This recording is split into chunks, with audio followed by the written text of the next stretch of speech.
The fluorescent lights of St. Catherine's Memorial Hospital flickered as Victoria Hale's blood-soaked designer dress painted the emergency room floor crimson. Her vision blurred, ribs screaming with every shallow breath. Around her chaos, nurses shouting, machines beeping their desperate warnings. But the surgeon was still 3 minutes out.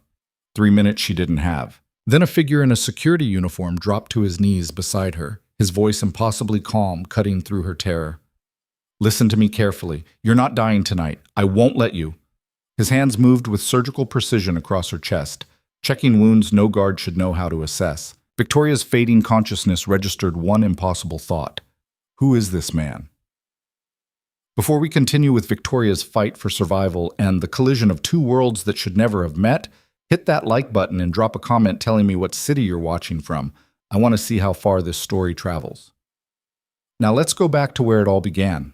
Victoria Hale didn't believe in fate, luck, or anything she couldn't control with a signature and a 7-figure wire transfer. At 28, she'd built Hale Industries into a pharmaceutical empire her late father could never have imagined, crushing competitors with the same icy precision she applied to everything else in her meticulously ordered life. Tonight's board dinner at Marceau's, the restaurant where reservations required a 3-month wait and connections most people would never possess, was just another chess move in her relentless climb toward total market dominance. "Victoria, darling, you simply must try the truffle risotto," Madeline Ashworth cooed from across the table, her diamonds catching the candlelight with calculated brilliance. The woman was old money trying desperately to seem relevant, serving on 3 charity boards Victoria funded purely for the tax benefits and social positioning. Victoria offered her practiced smile, warm enough to seem genuine, cold enough to maintain distance. "I'm sure it's exquisite, Madeline, but I'm afraid I have an early morning. Marcus is presenting the Q3 projections at 7 sharp. She glanced at her Patek Philippe at 10:47 p.m. Her driver, Raymond, would be waiting outside, probably scrolling through his phone in the idling Mercedes. 30 minutes home to her penthouse, 20 minutes for her skincare routine, 6 hours of sleep calculated to the minute. Control, precision, power. The holy trinity that had never failed her. "Always working," Richard Chen laughed, raising his wine glass. "Some of us remember when you used to be fun, Victoria, before you became more machine than woman." The table fell silent. Several board members studied their plates with sudden intensity. Victoria's expression didn't flicker. "And some of us remember when you had a wife, Richard, before your definition of fun cost you half your assets and a seat at better tables than this." She stood smoothly, gathering her Valentino clutch. "Gentlemen, Madeline, always a pleasure. Marcus will send you the briefing materials tomorrow." She walked out before anyone could respond, her Louboutins clicking against marble with metronomic authority. Behind her, she heard Madeline's stage whisper, "Ice Queen doesn't even begin to cover it." Victoria's jaw tightened imperceptibly. Let them whisper, let them resent her. She'd learned years ago that power demanded sacrifice, and being liked was a luxury she couldn't afford. Her father had taught her that lesson in the months before he died, when his so-called friends had circled like vultures, trying to convince him to sell the company she now commanded. Sentiment was weakness. Trust was liability. Success required walls thicker than anyone could scale. The October air hit her like a slap as she exited into the night. Raymond was already opening the car door, his expression professionally neutral despite the fact she'd kept him waiting 40 minutes past schedule. "Home, Miss Hale." "Yes, and take Riverside Drive. I don't have patience for downtown traffic tonight." "Ma'am, at this hour the highway would be—" "Did I ask for your input, Raymond?" He swallowed whatever response he'd been forming. "No, ma'am. Riverside Drive it is." Victoria settled into the leather seat, already pulling out her phone to review the preliminary data Marcus had sent. Revenue was up 18%, but their new cardiac medication was facing unexpected FDA delays. She'd need to call Senator Morrison in the morning, leverage the campaign contributions she'd made last year. Everything was transactional. Everyone had a price. You simply had to calculate the exchange rate correctly. The Mercedes glided through the city's financial district, past darkened office towers, where tomorrow's deals were being dreamed by people who'd never achieve what she had. She felt nothing looking at them. No superiority, no pity. They were simply data points in an equation she'd already solved. Riverside Drive curved along the waterfront, the old road that developers hadn't yet claimed for their gleaming condominiums. Trees overhung the pavement, creating tunnels of shadow between antique street lamps. Victoria barely noticed. Her attention was fixed on the screen glowing in her hands, Marcus's projections demanding her absolute focus. She never saw the deer. Raymond shouted something, a warning swallowed by the screech of brakes and the sickening physics of a 2-ton vehicle suddenly fighting momentum and losing. The world tilted violently. Victoria's phone flew from her hands as her body slammed against the seatbelt, ribs cracking with sounds she felt more than heard. The Mercedes spun, tires screaming, and then the universe exploded into twisted metal and shattered glass as they hit the guardrail at 50 miles per hour. Time fragmented into disconnected images, airbag powder choking her lungs, the taste of copper flooding her mouth. Raymond slumped over the steering wheel, not moving, not moving. Oh God, he's not moving. She tried to scream his name, but only managed a wet gurgle. Something was very wrong inside her chest, something sharp and terrible shifting with each attempt to breathe. Her door was gone, ripped away in the impact. Cold air poured in, carrying the smell of gasoline and burnt rubber. She needed to move, needed to get out before the car caught fire like they always did in movies, but her legs wouldn't respond to commands her brain was screaming. Panic rose in her throat, metallic and suffocating. This is how I die, she thought with strange clarity. Alone in a wrecked car because I was too proud to let my driver take the faster route. Sirens wailed in the distance, growing closer but still impossibly far away. Her vision was starting to tunnel, darkness creeping in from the edges. She'd read somewhere that you stay conscious for 90 seconds after a fatal injury, that your brain keeps working even as your body fails. She wondered if she'd have time to think about all the things she'd never done, never felt, never allowed herself to want. Then a face appeared above her. A man's face, weathered and calm, with gray eyes that reflected the streetlight's amber glow. He wore a security uniform, the cheap polyester kind that meant hospital or office building, someone who made maybe $30,000 a year and probably had kids he couldn't afford to send to college. "Ma'am, I need you to stay very still," he said, his voice carrying an authority that seemed impossible for someone in his position. "I'm going to help you, but you have to trust me and do exactly what I say." Victoria tried to speak, to demand who he was and what qualified him to touch her, but only blood bubbled past her lips. His hands moved across her torso, fingers probing with clinical precision. Possible flail chest, left side. Tachycardia. BP dropping.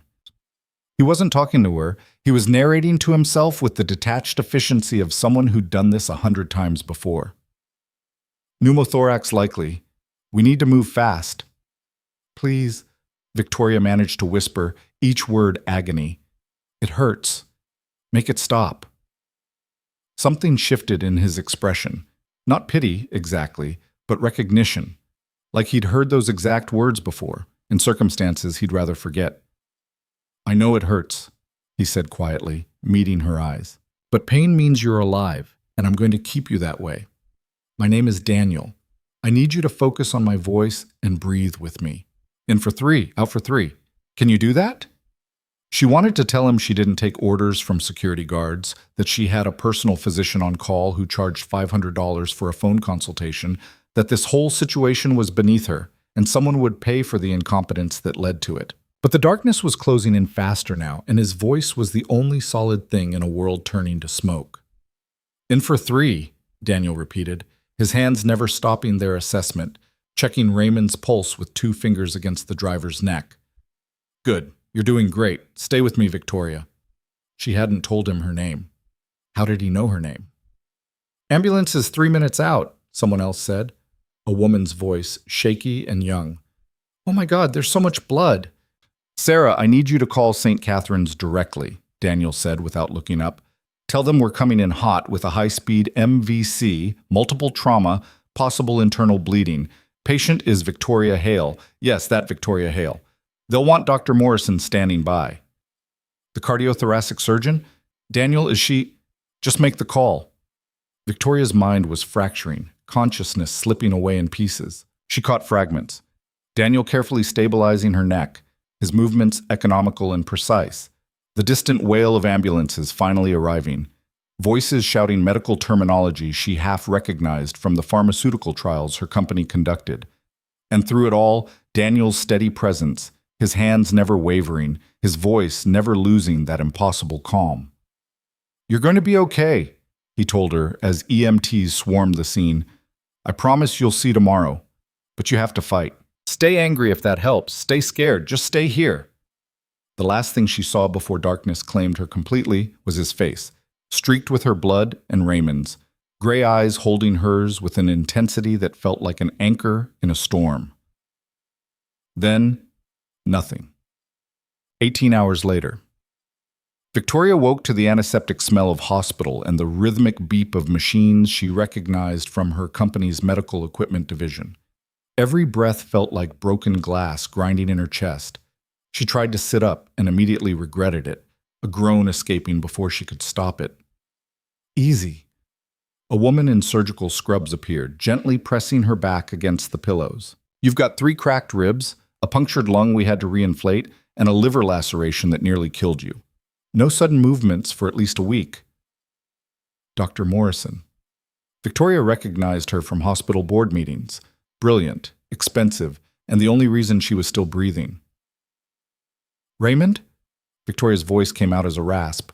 "Your driver is in ICU. Broken vertebrae, possible paralysis. It's too early to know for certain." Morrison's expression was professionally neutral, but something flickered behind her eyes. Judgment, maybe. Or just exhaustion from spending 6 hours repairing the damage Victoria's arrogance had caused. Guilt tried to surface, but Victoria pushed it down with practiced efficiency. Feeling guilty wouldn't help Raymond. What would help was ensuring he had the best care money could buy and a settlement generous enough that his family would never worry about finances again. Simple mathematics. A problem with a calculable solution. "There's someone who wants to see you," Morrison continued, checking the IV lines. "Normally I wouldn't allow visitors this soon, but he's rather insistent. And considering he's the reason you're alive to have visitors at all, I'm inclined to make an exception." Before Victoria could ask what she meant, the door opened and Daniel walked in. Without the chaos and darkness of the accident scene, she could see him clearly for the first time, tall, maybe 6'2", with the kind of weathered face that suggested he'd lived several lifetimes already. His security uniform was rumpled but clean, his name tag reading D. Cross above a small American flag pin. He carried himself with a quiet dignity that seemed at odds with his position, shoulders back in a way that suggested military training. "Ms. Hale." He nodded, staying near the door like he wasn't quite sure he belonged in this pristine private room with its modern art and floor-to-ceiling windows overlooking the city. "I'm glad to see you're awake. I wanted to check on you before my shift starts." "You work here?" The question came out sharper than she'd intended, still disoriented by pain medication and the surreal memory of this man's hands on her broken body. "Night security. Building 3 usually, but I was doing a perimeter check when I heard the crash." He paused, something unreadable crossing his face. "Your car went through the guardrail about 50 yards from the hospital entrance. Lucky timing." Lucky. Victoria didn't believe in luck any more than she believed in fate, but she couldn't deny that if this man hadn't been in exactly the right place at exactly the right moment, she'd be in the morgue instead of a recovery suite. "You knew what you were doing," she said slowly, memory returning in fragments. "The way you assessed my injuries. That wasn't first aid training from a security company handbook." Daniel's jaw tightened almost imperceptibly. "I've had some medical experience. It was enough to keep you stable until the ambulance arrived." "Some medical experience?" Morrison interjected, her tone dry. "Daniel Cross is being characteristically modest. He performed a field assessment that would make most of my residents jealous. Identified a tension pneumothorax developing and kept you from going into shock through sheer force of will. I've reviewed the EMT reports. You saved her life, Daniel. Own it." He looked uncomfortable, like praise was something he'd learned to deflect as automatically as breathing. "I did what anyone would do." "Anyone with combat medic training and nerves of steel, perhaps," Morrison said. "Most people would have panicked, or worse, tried to move her incorrectly and caused fatal damage. You knew exactly what you were doing." Combat medic. The pieces clicked into place, the calm under pressure, the military bearing, the way he'd taken command of chaos with absolute confidence. Victoria studied him with new interest, her analytical mind already cataloging information, identifying patterns. "You served," she stated rather than asked. Army, a long time ago. His tone made it clear the subject was closed. Victoria recognized the deflection. She employed it herself constantly, redirecting conversations away from topics she preferred to keep buried. But unlike her, Daniel seemed to be hiding from praise rather than protecting secrets. It was strange. In her world, everyone fought to claim credit for the smallest accomplishments. This man had saved her life and seemed almost embarrassed by the acknowledgement. I'd like to compensate you, she said, mentally calculating appropriate numbers. Whatever you make in a year, I'll triple it, and cover any educational expenses if you want to pursue formal medical credentials. It's the least I can do. Something changed in his expression, not quite offense, but close. I don't want your money, Ms. Hale. Everyone wants something. Name your price. Not everyone. He glanced at Morrison, then back to Victoria. I'm glad you're going to be okay. That's enough for me. Now, if you'll excuse me, I need to get to work. He was at the door before Victoria found her voice again. Wait. He paused, hand on the handle. Why did you come?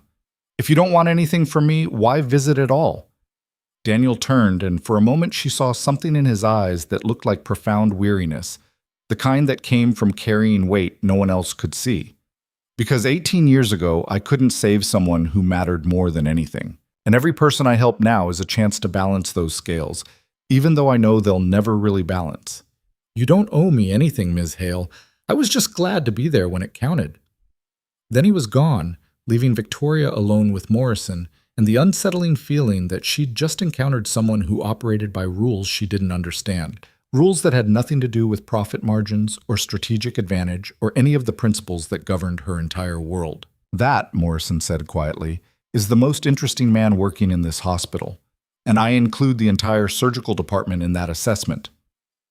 Victoria didn't respond. She was too busy replaying the accident in her mind, remembering the certainty in Daniel's voice when he'd promised she would survive. People didn't make promises like that unless they'd kept them before, under circumstances that tested their limits. Combat medic, working hospital security, raising what was probably a family on poverty wages, refusing money that could transform his life. It made no sense. There had to be a logical explanation, a hidden agenda she wasn't seeing. Dr. Morrison, she said slowly, I want to know everything about Daniel Cross. Where he worked before this? Why he left? What his military record looks like? Everything. Morrison's eyebrows rose. Victoria, the man saved your life. Can't you just accept that as what it is? An act of human decency? In my experience, Doctor, human decency is usually a prelude to asking for something later. I prefer to know who I'm indebted to before they decide to collect. You're not indebted to him. He made that quite clear. Everyone wants something, Victoria repeated, her voice hardening. Find out what it is. Morrison looked at her for a long moment, something like disappointment flickering across her face. I'll have administration send his employment file to your room, though I think you're making a mistake, looking for darkness in someone who actually might be exactly what he appears to be. After Morrison left, Victoria lay in the silence, her mind racing despite the pain medication trying to drag her back towards sleep. Outside her window, the city sprawled in every direction, millions of people pursuing their own agendas, their own calculations of advantage. She'd spent a decade learning to read those calculations, to predict behavior based on incentive structures and rational self-interest. But Daniel Cross didn't fit any model she understood, and things that didn't fit her models were either opportunities or threats. She'd learned that lesson too many times to ignore it now. 3 days later. Daniel Cross sat in the cafeteria of St. Catherine's Memorial at 2:47 a.m., eating reheated pasta from a plastic container while working through long division problems in a workbook adorned with unicorns and rainbows. Lily's math homework was getting harder. Third grade apparently included multiplication tables now, but he'd promised her he'd check every problem before she turned it in. Your daughters? Sarah Chen asked, sliding into the seat across from him with her own sad cafeteria dinner. At 24, she was still new enough to security work that she hadn't learned to stop caring, hadn't built the necessary walls between the job and whatever life existed beyond it. Yeah, she's struggling with the times tables. Daniel marked a correction with his pencil, his handwriting careful and precise. We'll work through them together tomorrow after school. Must be hard doing this alone. He'd learned not to respond to observations like that. Hard didn't begin to cover single parenthood on a security guard's salary, but complaining wouldn't change the mathematics of his life. Lily needed food, shelter, clothes that fit her growing body, and a father who showed up when he promised. Everything else was negotiable. "You did an amazing thing the other night," Sarah continued when he didn't answer. "Saving Victoria Hale. People are still talking about it. Marcus Brennan from the CEO's office called down yesterday asking about you." Daniel's hand paused over Lily's homework. "What did you tell him?" "That you were off duty and I couldn't give out personal information without your permission." She studied him with open curiosity. "Why is Hale Industries' CFO interested in a night security guard?" "Probably just wants to thank me. It's nothing." "Daniel, you saved one of the most powerful women in the city. That's not nothing. This could be an opportunity for you. Maybe she wants to offer you a better job, or I have a job." He closed the workbook, suddenly exhausted. "One that lets me be home when Lily gets off the school bus and doesn't require me to smile at people who think my uniform makes me invisible. That's enough." "But don't you want more?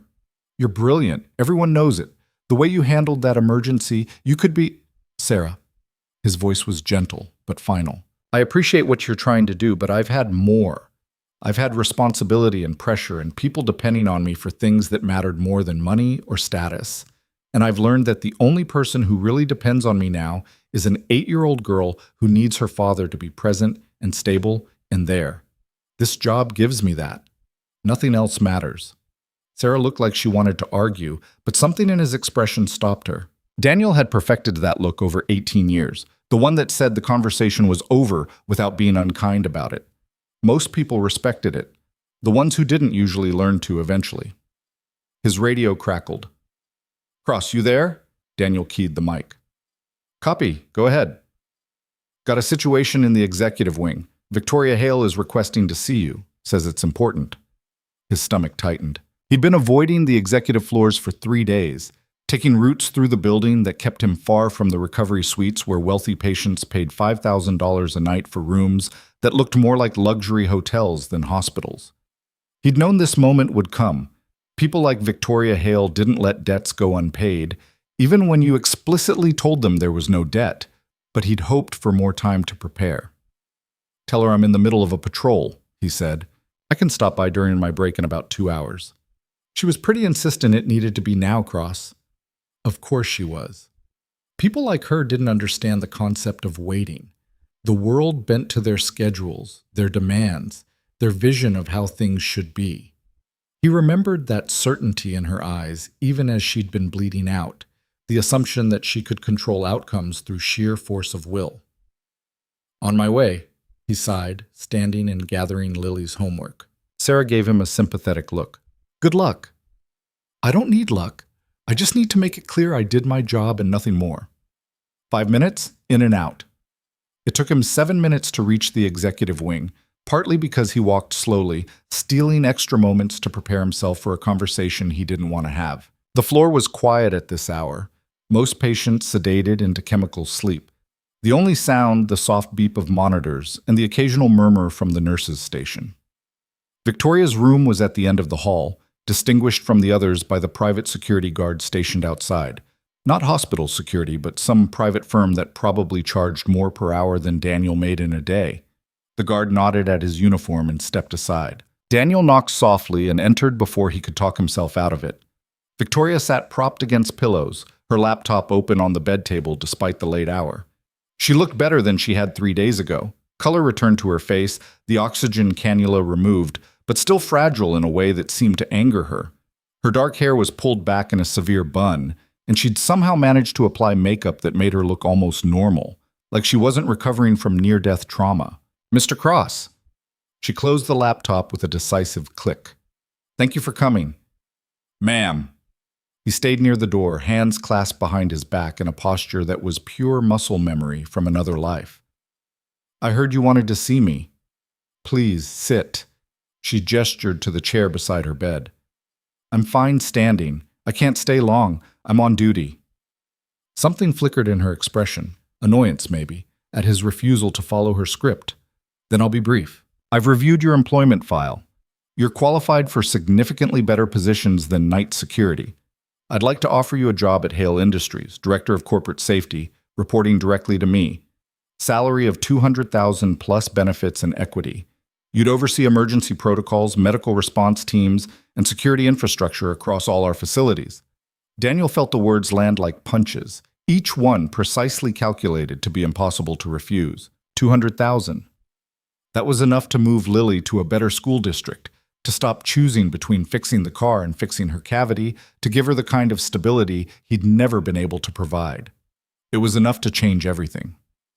I'm flattered, he said carefully, but I'm going to have to decline. Victoria's eyes narrowed. You haven't even considered it. I don't need to consider it. The answer is no. Mr. Cross, do you understand what I'm offering? This isn't charity. You're legitimately qualified for this position. Your military experience, your medical training, your obvious competence under pressure. You'd be an asset to my company. I'm sure I would be, but I'm happy where I am. Happy. She said the word like it was foreign, something she'd heard about but never quite believed in. You're earning what? 40,000? Working nights so you never see your daughter during normal hours? Living in... She glanced at something on her laptop screen. A 2-bedroom apartment in a neighborhood with a crime rate twice the city average? That makes you happy? Heat flared in Daniel's chest, anger rising faster than he could suppress it. You investigated me. I investigate everyone I do business with. It's basic due diligence. We're not doing business. I helped you because you needed help. That's all this is. Nothing is ever that simple, Mr. Cross. Everyone wants something, even if they don't admit it. So tell me, what do you really want? What would it take to change your answer?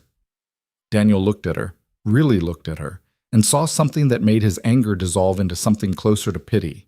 She genuinely couldn't conceive of someone acting without ulterior motive. In her world, every interaction was transactional, every kindness a down payment on future leverage. It was a lonely way to live, though he doubted she'd recognize it as loneliness.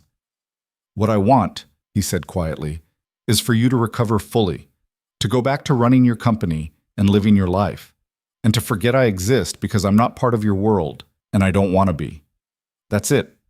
That's all I want. Why? The question came out sharper than she probably intended. Why would you turn down an opportunity that could transform your life? Because I've already had one life transformed, Ms. Hale. And I learned that some prices are too high no matter what you get in return. He moved toward the door. I hope you feel better soon, but please don't contact me again. I did my job. Let that be enough. Wait. Her voice stopped him at the threshold. When he turned, he saw something in her face he hadn't expected. Vulnerability, quickly masked, but unmistakably present. The doctor said you told her you couldn't save someone 18 years ago. Someone important. Who were you talking about? Daniel's throat tightened. He should leave. Should maintain the boundaries he'd spent nearly 2 decades constructing between his past and his present. But something in her expression, the rawness of someone unused to asking personal questions, made him answer honestly. My wife, he said. We were deployed together in Afghanistan. Combat medics, both of us. There was an ambush. I had to choose between saving her and saving 3 soldiers who were bleeding out 10 yards away. I made the choice a medic is trained to make. Save the ones you can. Accept the ones you can't.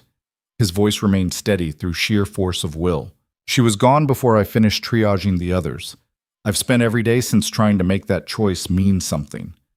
Victoria stared at him, and for the first time since he'd met her, she seemed at a complete loss for words. So no, Daniel continued.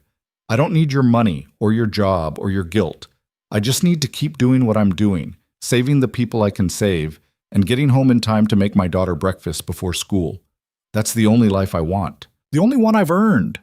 He left before she could respond, walking quickly through the pristine hallways of the executive wing and back toward the parts of the hospital where people couldn't afford private security guards outside their doors. His hands were shaking. They always shook when he talked about Rachel, even after all these years. But his breathing stayed controlled, measured. Behind him, in her expensive room, Victoria Hale sat in silence, staring at the closed door. For the first time in longer than she could remember, she felt something that might have been shame. and somewhere in the building's security office, Daniel Cross signed back in from his break, picked up Lily's math homework, and returned to the only life he'd allowed himself to want. Small, contained, and safe from the kind of pain that came from wanting more. The scales, as always, remained stubbornly unbalanced, but tonight at least, he'd kept one more person alive. That would have to be enough. The conversation with Daniel haunted Victoria in ways she couldn't rationally explain. 3 days had passed since he'd walked out of her hospital room, and she'd thrown herself into work with the single-minded intensity that had always been her refuge from discomfort. Her laptop became an extension of her body, conference calls filling every waking hour as she directed her company from a hospital bed with the same iron control she wielded from her corner office. But late at night, when the medication dulled the pain enough for sleep to seem possible, his words echoed in her mind. "I've already had one life transformed. Some prices are too high, no matter what you get in return." She'd built an empire on the principle that everything had a price, that anyone could be bought if you calculated the number correctly. Daniel Cross had shattered that certainty with quiet dignity, and it infuriated her more than she wanted to admit. "You're being discharged tomorrow," Dr. Morrison announced on the morning of Victoria's 7th day in the hospital. "Your liver laceration is healing well, lung function is back to 90%, and you're mobile enough to continue recovery at home. I'm recommending 4 weeks of limited activity, no driving, no work stress." "I'll take 2 weeks and we'll reassess," Victoria countered automatically. Morrison's expression hardened. "This isn't a negotiation, Victoria. Your body nearly died. It needs time to remember how to be alive. Push too hard and you'll end up back here, possibly in worse condition." "I appreciate your concern, but Raymond is still in ICU," Morrison interrupted, her voice cutting. "They operated on his spine yesterday. 6 hours of surgery trying to repair damage that might leave him paralyzed from the waist down." His wife sat in the waiting room the entire time, holding their 2-year-old daughter. "You want to know what she said when I updated her on his condition?" Victoria's throat tightened. "What?" "She asked if Ms. Hale was recovering well. Not angry, not looking for someone to blame, just genuinely hoping you were okay."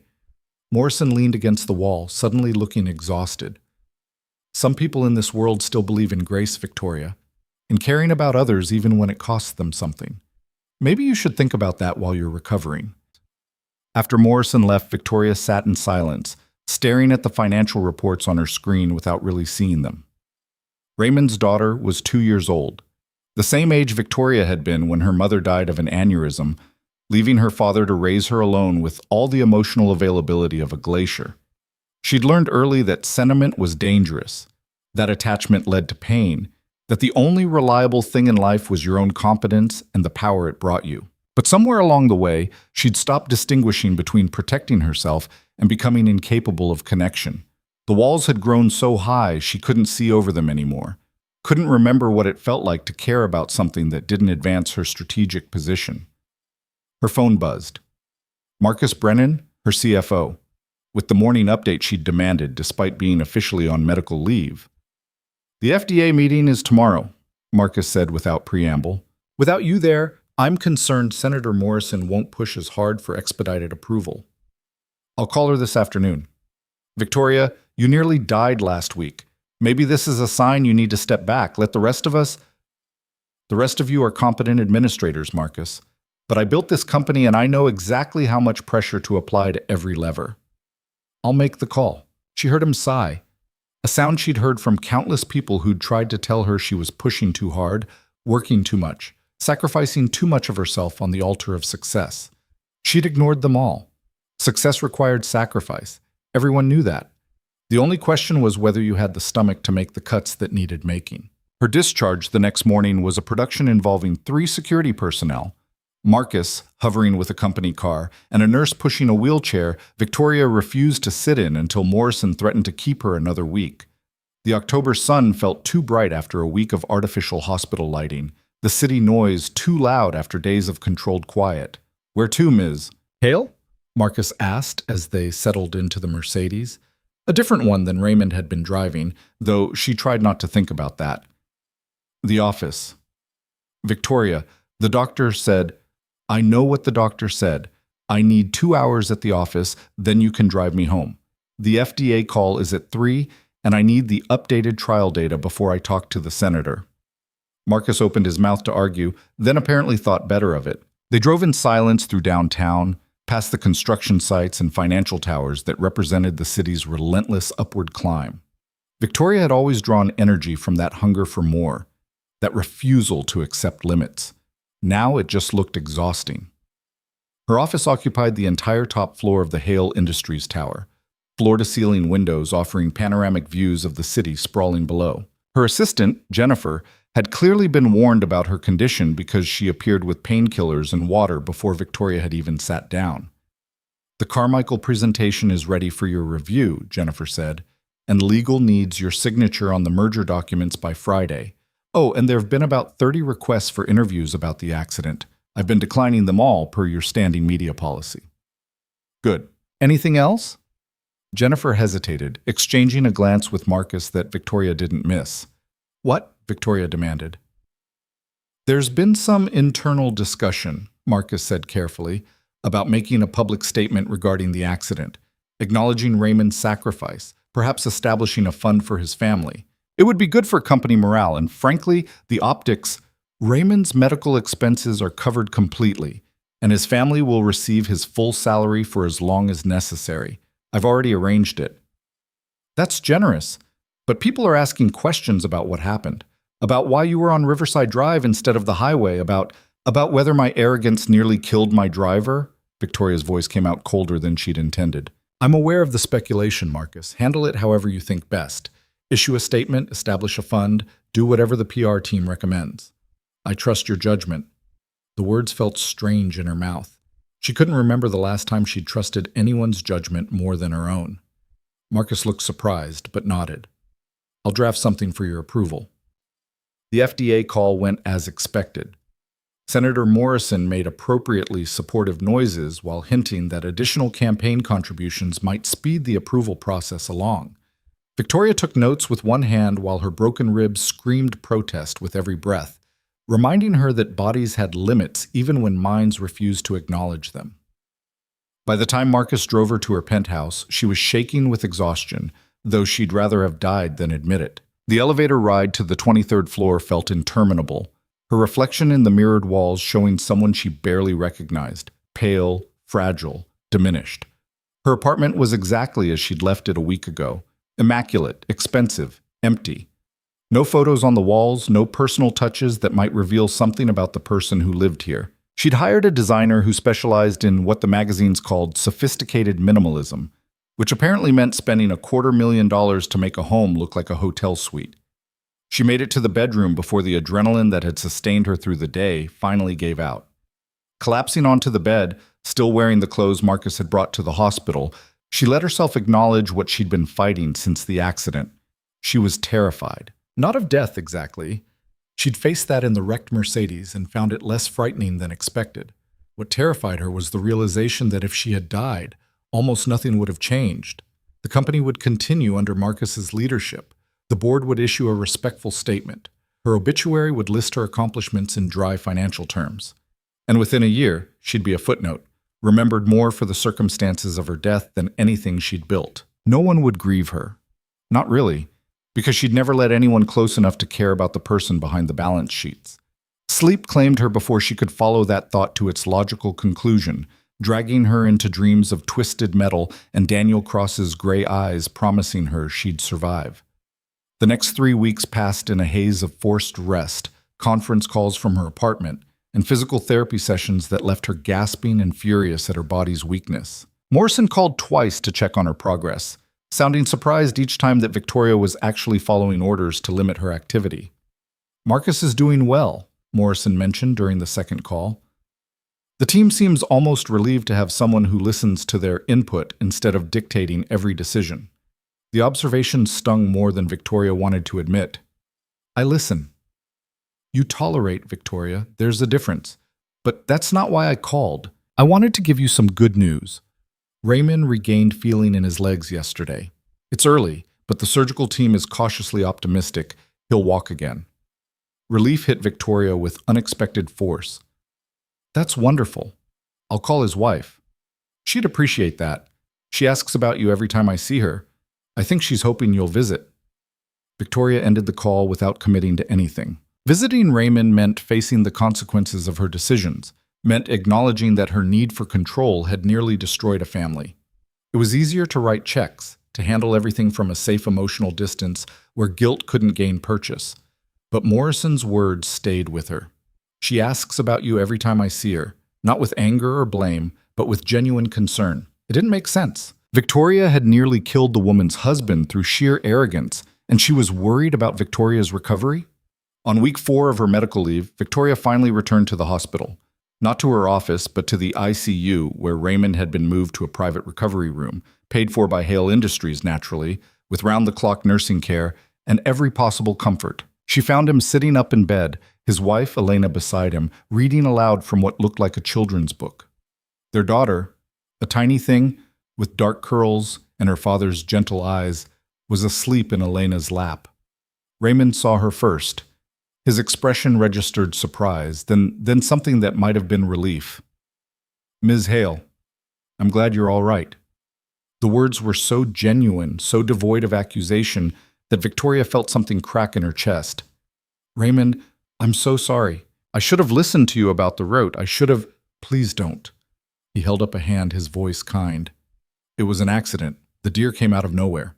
You didn't do anything wrong. I refused to take the safer highway because I was too arrogant to accept your recommendation. That's not nothing." Elena looked up from her book, studying Victoria with dark eyes that seemed to see more than Victoria wanted to reveal. "Accidents happen to all of us, Ms. Hale.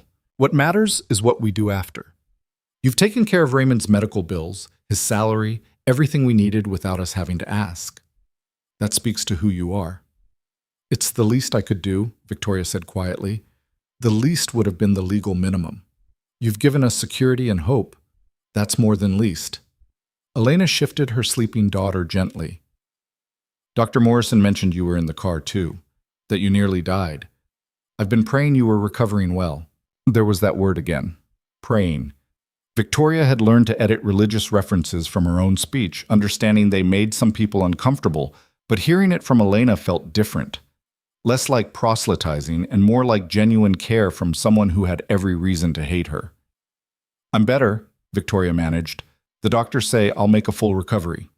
"We're glad to hear it, aren't we, Raymond?" Raymond nodded, and Victoria saw no trace of resentment in his expression, just tired relief that they'd both survived. It was incomprehensible. She'd nearly destroyed his life, and he was glad she was okay. She stayed for 20 minutes, making awkward conversation about Raymond's recovery timeline and Elena's job at an elementary school cafeteria. When their daughter woke and started crying, Victoria excused herself with the kind of graceful retreat she'd perfected over years of escaping social situations that required actual emotional engagement. But as she walked back through the hospital corridors, something felt different.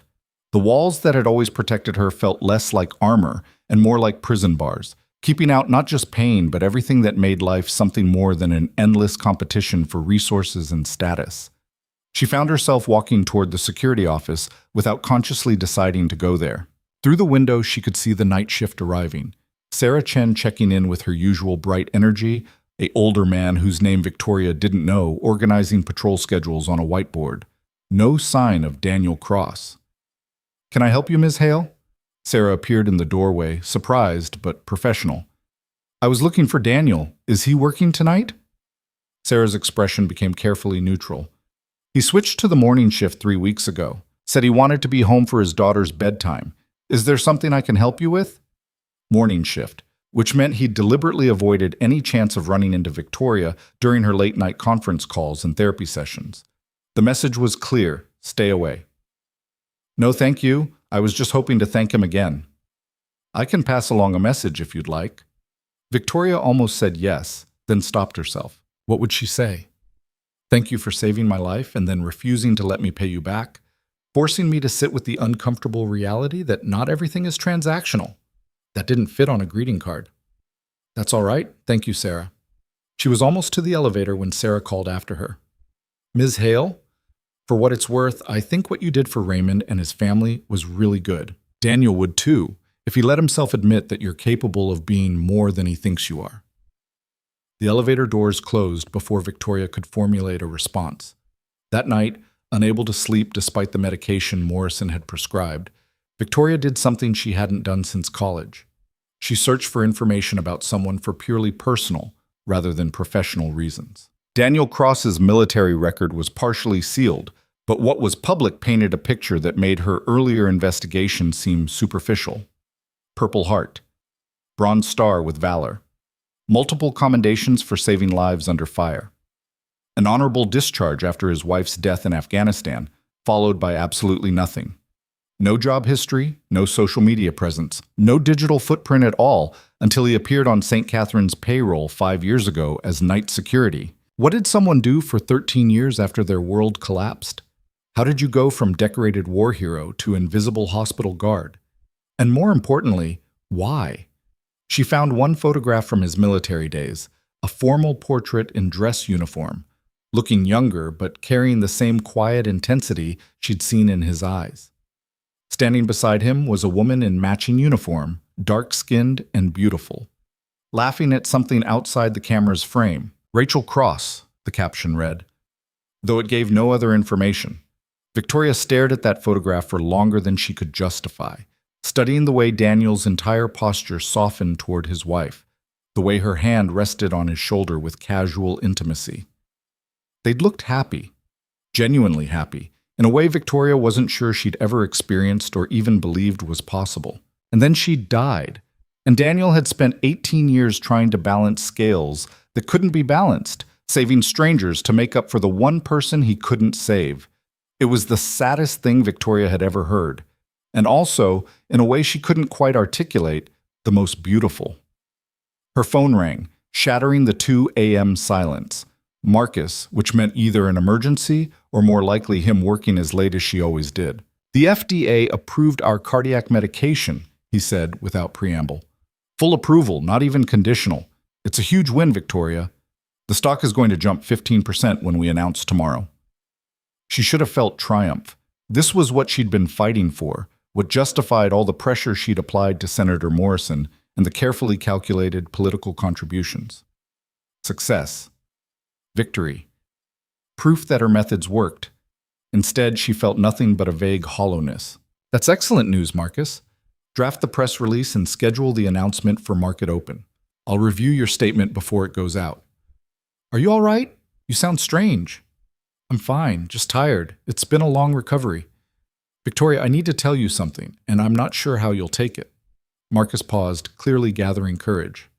The team has been really effective without you micromanaging every decision. Morale is up, collaboration is better, people are actually excited to come to work.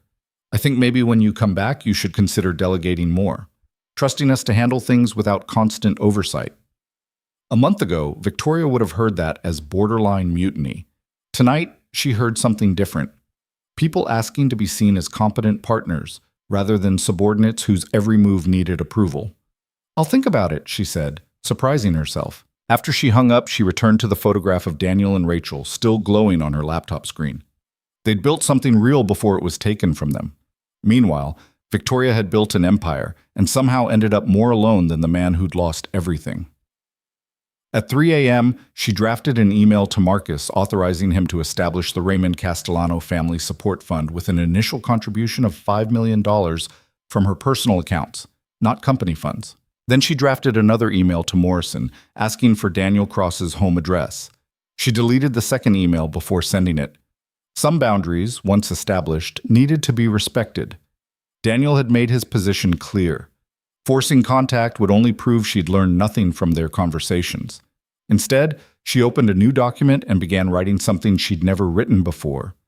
A genuine apology. Not the carefully worded legal statements her lawyers crafted when Hale Industries needed to manage public relations, but actual words from the person she'd spent 30 years trying not to be.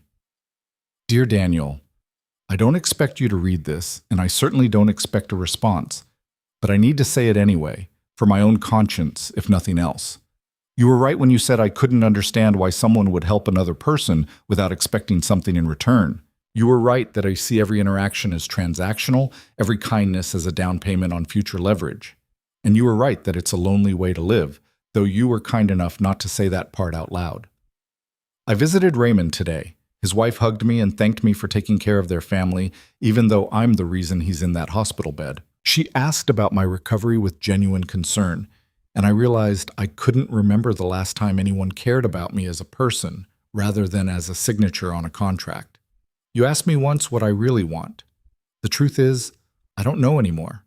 I wanted my father's approval and never got it.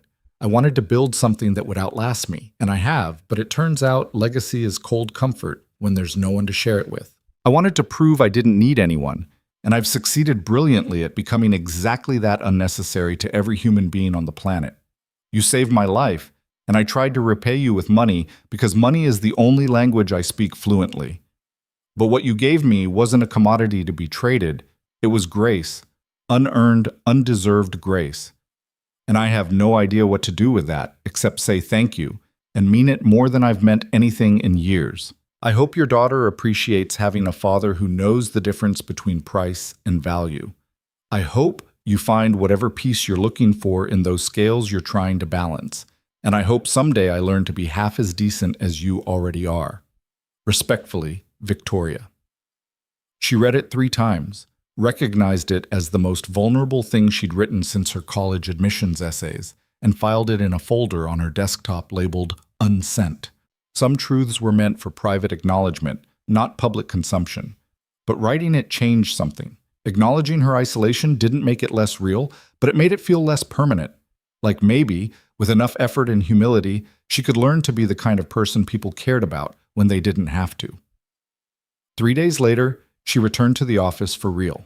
The team seemed nervous about her arrival, bracing for the return of the demanding CEO, who treated every meeting like a performance review. Instead, Victoria surprised them by spending the first hour asking questions and actually listening to the answers. By the end of the day, Marcus pulled her aside with an expression of concern. "Are you feeling all right? You seem different." "I nearly died, Marcus. It changes perspective." "Is the change permanent, or should we expect the old Victoria back once you're fully recovered?" She considered the question honestly. "I don't know, but I think maybe the old Victoria wasn't working as well as I convinced myself she was. Let's see what happens if I try something new." That night, she drove herself home for the first time since the accident, her hands steady on the wheel despite the memories that tried to surface every time she passed through shadows. She took the highway, the safer route, and didn't feel diminished by the choice. Progress, she thought, came in small decisions, in choosing collaboration over control, in letting people help instead of insisting on independence, in acknowledging that maybe, just maybe, there were things more valuable than being right. She didn't see Daniel again that month, though she found herself looking for him whenever she had reason to visit St. Catherine's for follow-up appointments with Morrison. He'd become a ghost in her life, present in absence, shaping her thinking without ever being physically near. But sometimes, late at night when the city was quiet, she'd open that unsent letter and read her own words back to herself, a reminder that she'd touched grace once, even if she hadn't known how to hold it, and that maybe, if she kept trying, she might learn to build something more lasting than empire, something that looked, from a certain angle, almost like redemption. 6 weeks after the accident, Victoria stood in the ballroom of the Regency Hotel, surrounded by 300 of the city's wealthiest citizens who'd paid $5,000 a plate to attend the annual Healthcare Innovation Gala. Crystal chandeliers cast prismatic light across silk gowns and designer tuxedos, while a string quartet played something appropriately elegant and forgettable in the corner. This was her world, polished, expensive, carefully orchestrated to demonstrate power through the illusion of philanthropy. She'd almost canceled. The thought of spending 4 hours making small talk with people who measured their worth in portfolio performance made her newly awakened conscience recoil. But Marcus had convinced her that her presence mattered, that the gala raised genuine funding for hospital programs that served uninsured patients. So she'd put on the emerald Dior gown her stylist selected, applied makeup that hid the lingering shadows under her eyes, and driven herself to the hotel with hands that barely trembled on the wheel. "Victoria, darling, you look absolutely radiant." Madeline Ashworth materialized at her elbow, champagne in hand and calculation in her eyes. "We were so worried about you after that dreadful accident. But here you are, stunning as ever. Resilience must run in the Hale bloodline." "Thank you, Madeline. You're very kind." "I heard your driver is recovering. Such a tragedy. Though I must say the fund you established in his name was a brilliant PR move, very humanizing for the company image. Victoria felt her smile freeze. A month ago, that comment wouldn't have registered as anything but accurate business analysis. Tonight, it felt like nails on a chalkboard. It wasn't a PR move. Raymond Castellano is a good man who deserves support. Madeline's eyebrows rose fractionally. Of course, dear. I didn't mean to suggest otherwise. Now, you simply must meet Senator Morrison's chief of staff. He's very interested in discussing Hale Industries' position on the new healthcare reform bill. The next 2 hours passed in a blur of conversations Victoria navigated on autopilot, her mind only half engaged with discussions of tax incentives and regulatory frameworks. She found herself watching the servers instead. Young people, probably working their way through college, moving invisibly through the crowd with trays of champagne and canapes. How many times had she attended events like this without ever really seeing the people who made them possible? Ms. Hale, the program is about to begin. Jennifer appeared at her side, tablet in hand. You're presenting the Healthcare Excellence Award in 20 minutes. Dr. Morrison is your co-presenter, and she's asked that you meet her backstage to review the recipient list. Victoria nodded and excused herself from a conversation with a hedge fund manager who'd been explaining why pharmaceutical companies deserved even larger profit margins. Backstage, she found Morrison reviewing notes with her characteristic intensity. Victoria, good, you're here. I wanted to give you context before we present these awards. The recipients this year are all frontline healthcare workers, nurses, technicians, people who keep hospitals running without recognition or adequate compensation. I thought it was time we honored the invisible workforce instead of just the doctors with prestigious publications. That's a significant departure from tradition. Tradition is overrated. These people saved more lives this year than most of our award-winning surgeons. They just did it quietly. Morrison handed her a list of names. Your job is to read the citations and look sincere. Think you can manage that? Victoria scanned the list, noting occupations and accomplishments that would never make headlines but represented countless hours of competent, compassionate care. I'll do my best. The lights dimmed in the ballroom and the gala's master of ceremonies, some local television personality Victoria vaguely recognized, began his introduction. She and Morrison waited in the wings, watching as the crowd settled into their seats with varying degrees of attention. I know we haven't always seen eye to eye, Morrison said quietly, but I want you to know that what you did for Raymond's family mattered, not because of the money, but because you showed up. You visited him, you acknowledged your part in what happened, and you made it right without lawyers filtering every word. That took courage. Or basic human decency that shouldn't require courage. Morrison smiled slightly.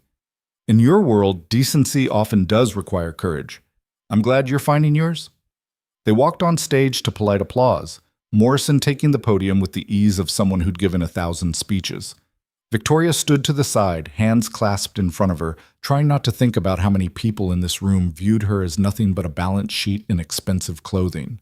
Good evening, Morrison began. Tonight, we honor 5 individuals whose daily work embodies the best of what healthcare can be.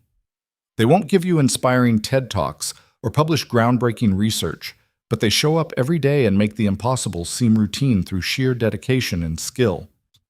She introduced the first recipient, a night nurse who'd worked in the ICU for 23 years, catching medication errors that would have killed patients, advocating for families when doctors wouldn't listen, holding hands when there was nothing medical left to do. The woman accepted her award with tears streaming down her face, clearly overwhelmed by recognition she'd never expected. The second recipient was a radiology technician who developed a protocol for calming pediatric patients that reduced the need for sedation by 40%. The third was a custodial supervisor who'd implemented infection control measures that dramatically reduced hospital-acquired illnesses. Each award felt like an indictment of Victoria's previous blindness, her assumption that only people in corner offices contributed meaningful value. Our fourth recipient, Morrison announced, joined St. Catherine's security team 5 years ago after distinguished military service. In that time, he's responded to 47 medical emergencies in our facility and surrounding area, providing critical care that has saved countless lives. His military decorations include a Purple Heart and Bronze Star with Valor, but he's never mentioned them to anyone at the hospital. We only discovered his background when reviewing security footage from a recent emergency intervention. It is my genuine honor to present the Healthcare Excellence Award to Daniel Cross." Victoria's heart stopped. She turned toward the wings where recipients had been entering, and there he was. Daniel, looking profoundly uncomfortable in a suit that probably came from a discount store, his expression suggesting he'd rather be anywhere else on Earth. He walked on stage with the reluctant shuffle of someone being led to execution, accepting Morrison's handshake with visible reluctance. "Daniel's citation is particularly meaningful," Morrison continued, glancing at Victoria with an expression that suggested this whole thing had been orchestrated. "6 weeks ago, he saved the life of someone in this room who otherwise wouldn't have survived to see this evening. His medical expertise, calm under pressure, and selfless dedication to helping others exemplifies everything this award is meant to honor." The crowd applauded, but Victoria barely heard it over the rushing in her ears. Morrison had set this up, had deliberately arranged for Daniel to be honored knowing Victoria would be presenting, forcing them into the same space after weeks of careful avoidance. She stepped forward to hand Daniel his award, a crystal statue that probably cost more than he made in a month. And their eyes met for the first time since he'd walked out of her hospital room. His expression was unreadable, walls firmly in place. But she saw something flicker there. Resignation, maybe. Or just exhaustion at being forced into public recognition he'd spent years avoiding. "Congratulations," she managed, her voice steadier than she felt. "This is well deserved." "Thank you." He took the award, and for a moment his fingers brushed hers. The brief contact sending an electric jolt up her arm that she absolutely could not afford to analyze right now. Morrison was inviting him to say a few words. Daniel looked at the podium like it might bite him, then reluctantly approached the microphone. The ballroom fell silent, 300 wealthy people waiting to hear what the security guard hero had to say. "I'm not good at speeches," Daniel started, his voice quiet but carrying unexpected authority. "And I'm not entirely sure I deserve this. I just did my job. That's all any of us are doing, the nurses and technicians, and all the people Dr. Morrison mentioned. We show up and do what needs doing because someone has to." He paused, clearly struggling with what to say next. Victoria watched his jaw tighten, saw the muscle jump in his cheek that suggested internal debate. "I learned a long time ago that heroism isn't about big moments or dramatic rescues. It's about choosing to help when you don't have to, when no one's watching, when there's no reward except knowing you did the right thing. Every person honored tonight does that every single day. That's worth more than any award." He stepped back from the podium, clearly finished, despite Morrison's encouraging gesture to continue. The applause was louder this time, genuine rather than polite. Daniel descended the stage stairs quickly, disappearing into the crowd before anyone could corner him for congratulations. Victoria barely made it through presenting the 5th award, her mind racing with questions. Had Morrison warned Daniel this was happening? Was he angry about being ambushed with public recognition? And why did she care so much about the answers? The moment the presentations concluded, she excused herself from Morrison and went looking for him. She found him on the hotel's terrace, standing at the railing and staring out at the city lights, with the award statue abandoned on a nearby table. He'd removed his suit jacket, and his white shirt glowed in the ambient light from the ballroom. "You left this inside," Victoria said, picking up the crystal award. Daniel turned, unsurprised to see her. "Keep it. Sell it. I don't need a trophy for doing what anyone would have done."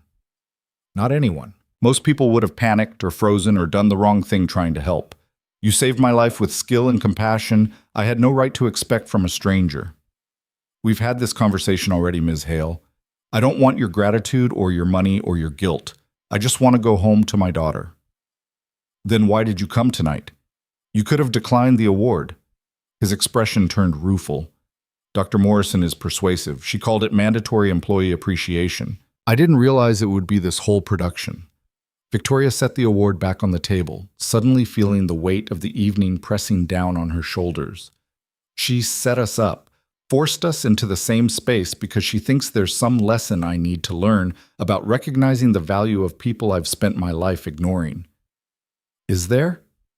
The question hung between them, simple and devastating. Victoria looked at this man who'd saved her life and asked for nothing, who'd walked away from opportunities that could transform his circumstances, who spoke about heroism like it was just basic human obligation. In 6 weeks, He'd occupied more space in her thoughts than people she'd known for years. Yes, she admitted quietly. There is. You've haunted me, Daniel. Not in a frightening way, but in the way truth haunts you. When you've been lying to yourself so long, You forgot what honesty feels like. You saved my life, but you also showed me how empty mine had become. That wasn't my intention. I know, which somehow makes it worse, or better. I'm still trying to figure out which. She wrapped her arms around herself, suddenly cold despite the mild October night. I wrote you a letter. Never sent it, but I wrote it anyway, trying to articulate what I couldn't say to your face. what did it say?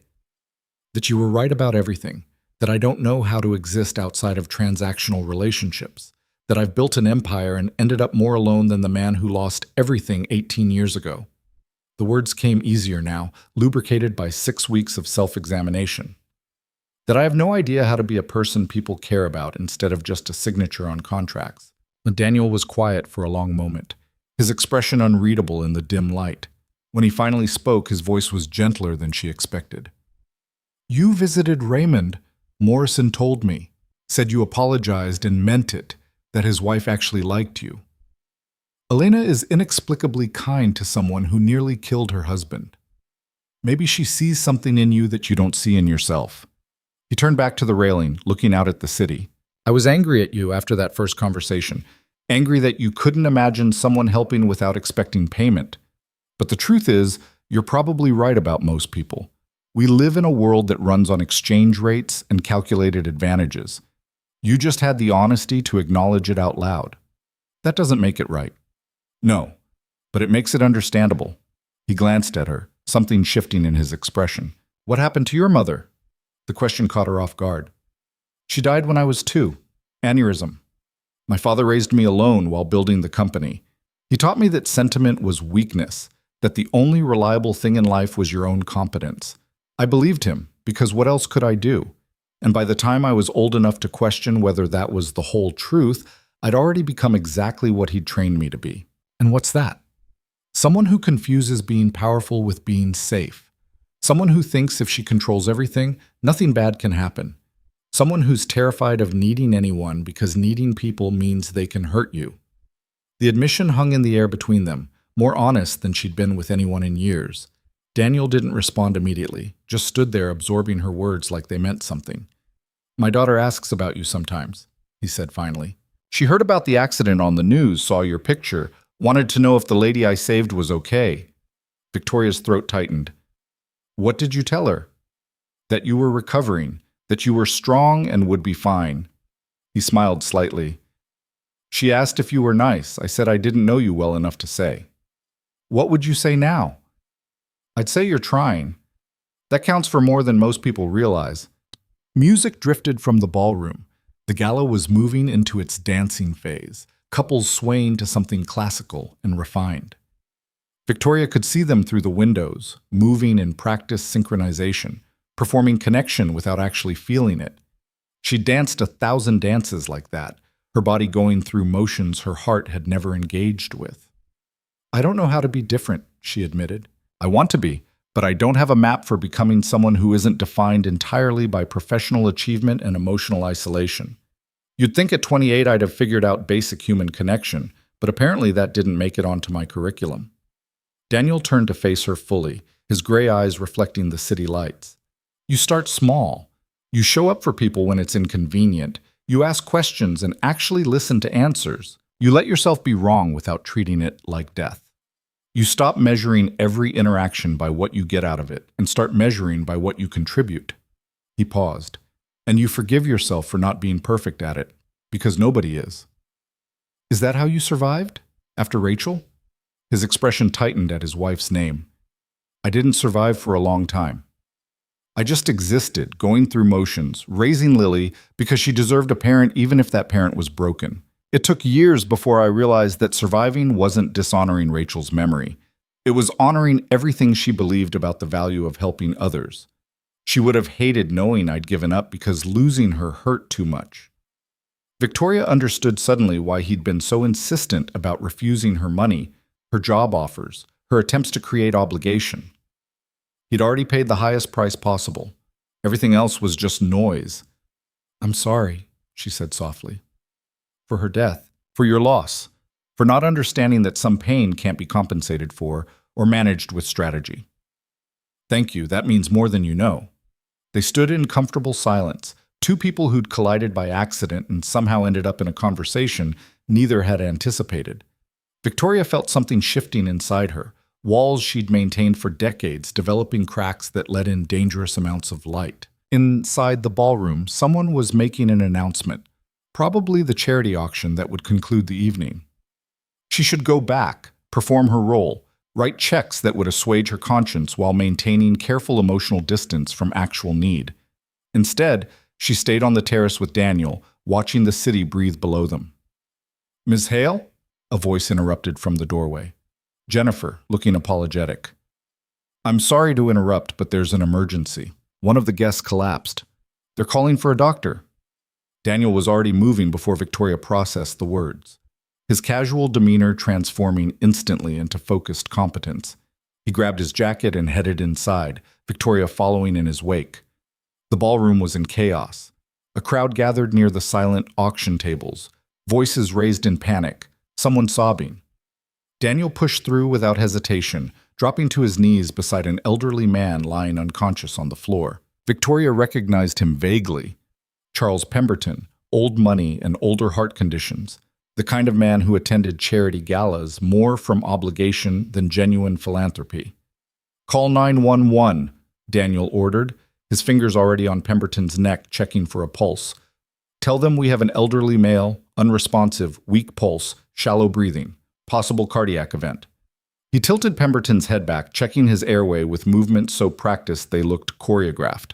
The crowd pressed closer, phones out, probably recording what they'd later describe as the most dramatic moment of the gala. "I need everyone to step back," Daniel said, his voice cutting through the chaos with absolute authority. "Give him room to breathe. Someone find me an AED. This hotel should have one mounted near the main entrance." Victoria found herself moving without thought, pushing through the crowd toward the lobby where she'd seen the emergency equipment mounted on the wall. Her hands shook as she pulled the device free, running back through the ballroom with her heels clicking urgently against marble. Daniel had Pemberton on his back now, hands positioned for CPR, counting compressions with the mechanical precision of someone who'd done this under considerably worse circumstances than a luxury hotel ballroom. "A ED? Good. Open it and turn it on. It'll walk you through the setup." She knelt beside him, fumbling with the device until the automated voice began giving instructions. Her expensive gown pooled around her knees, probably ruined, but she couldn't bring herself to care. Daniel continued compressions without breaking rhythm, his focus absolute. "Pads on his chest," he directed. "One upper right, one lower left. Expose the skin first."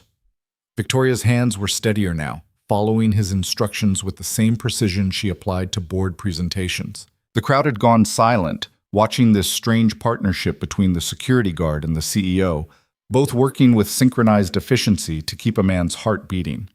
The AED analyzed Pemberton's rhythm, its mechanical voice announcing shock advised. Daniel pulled back, ensuring no one was touching the patient. "Clear," he called and pressed the button. Pemberton's body jerked with the electrical current, then went still. Daniel checked for pulse again, his expression intense. "Come on, Charles. Stay with me." Another round of compressions, another shock. Victoria found herself holding her breath, willing this stranger to survive because the alternative was unthinkable. She'd spent the evening surrounded by wealth and power, but none of it mattered compared to the fragile biology of one human heart struggling to keep beating. "Got a pulse," Daniel announced, and the relief in his voice was palpable. "Weak, but there. Where's that ambulance?" 2 minutes out," someone called from the crowd.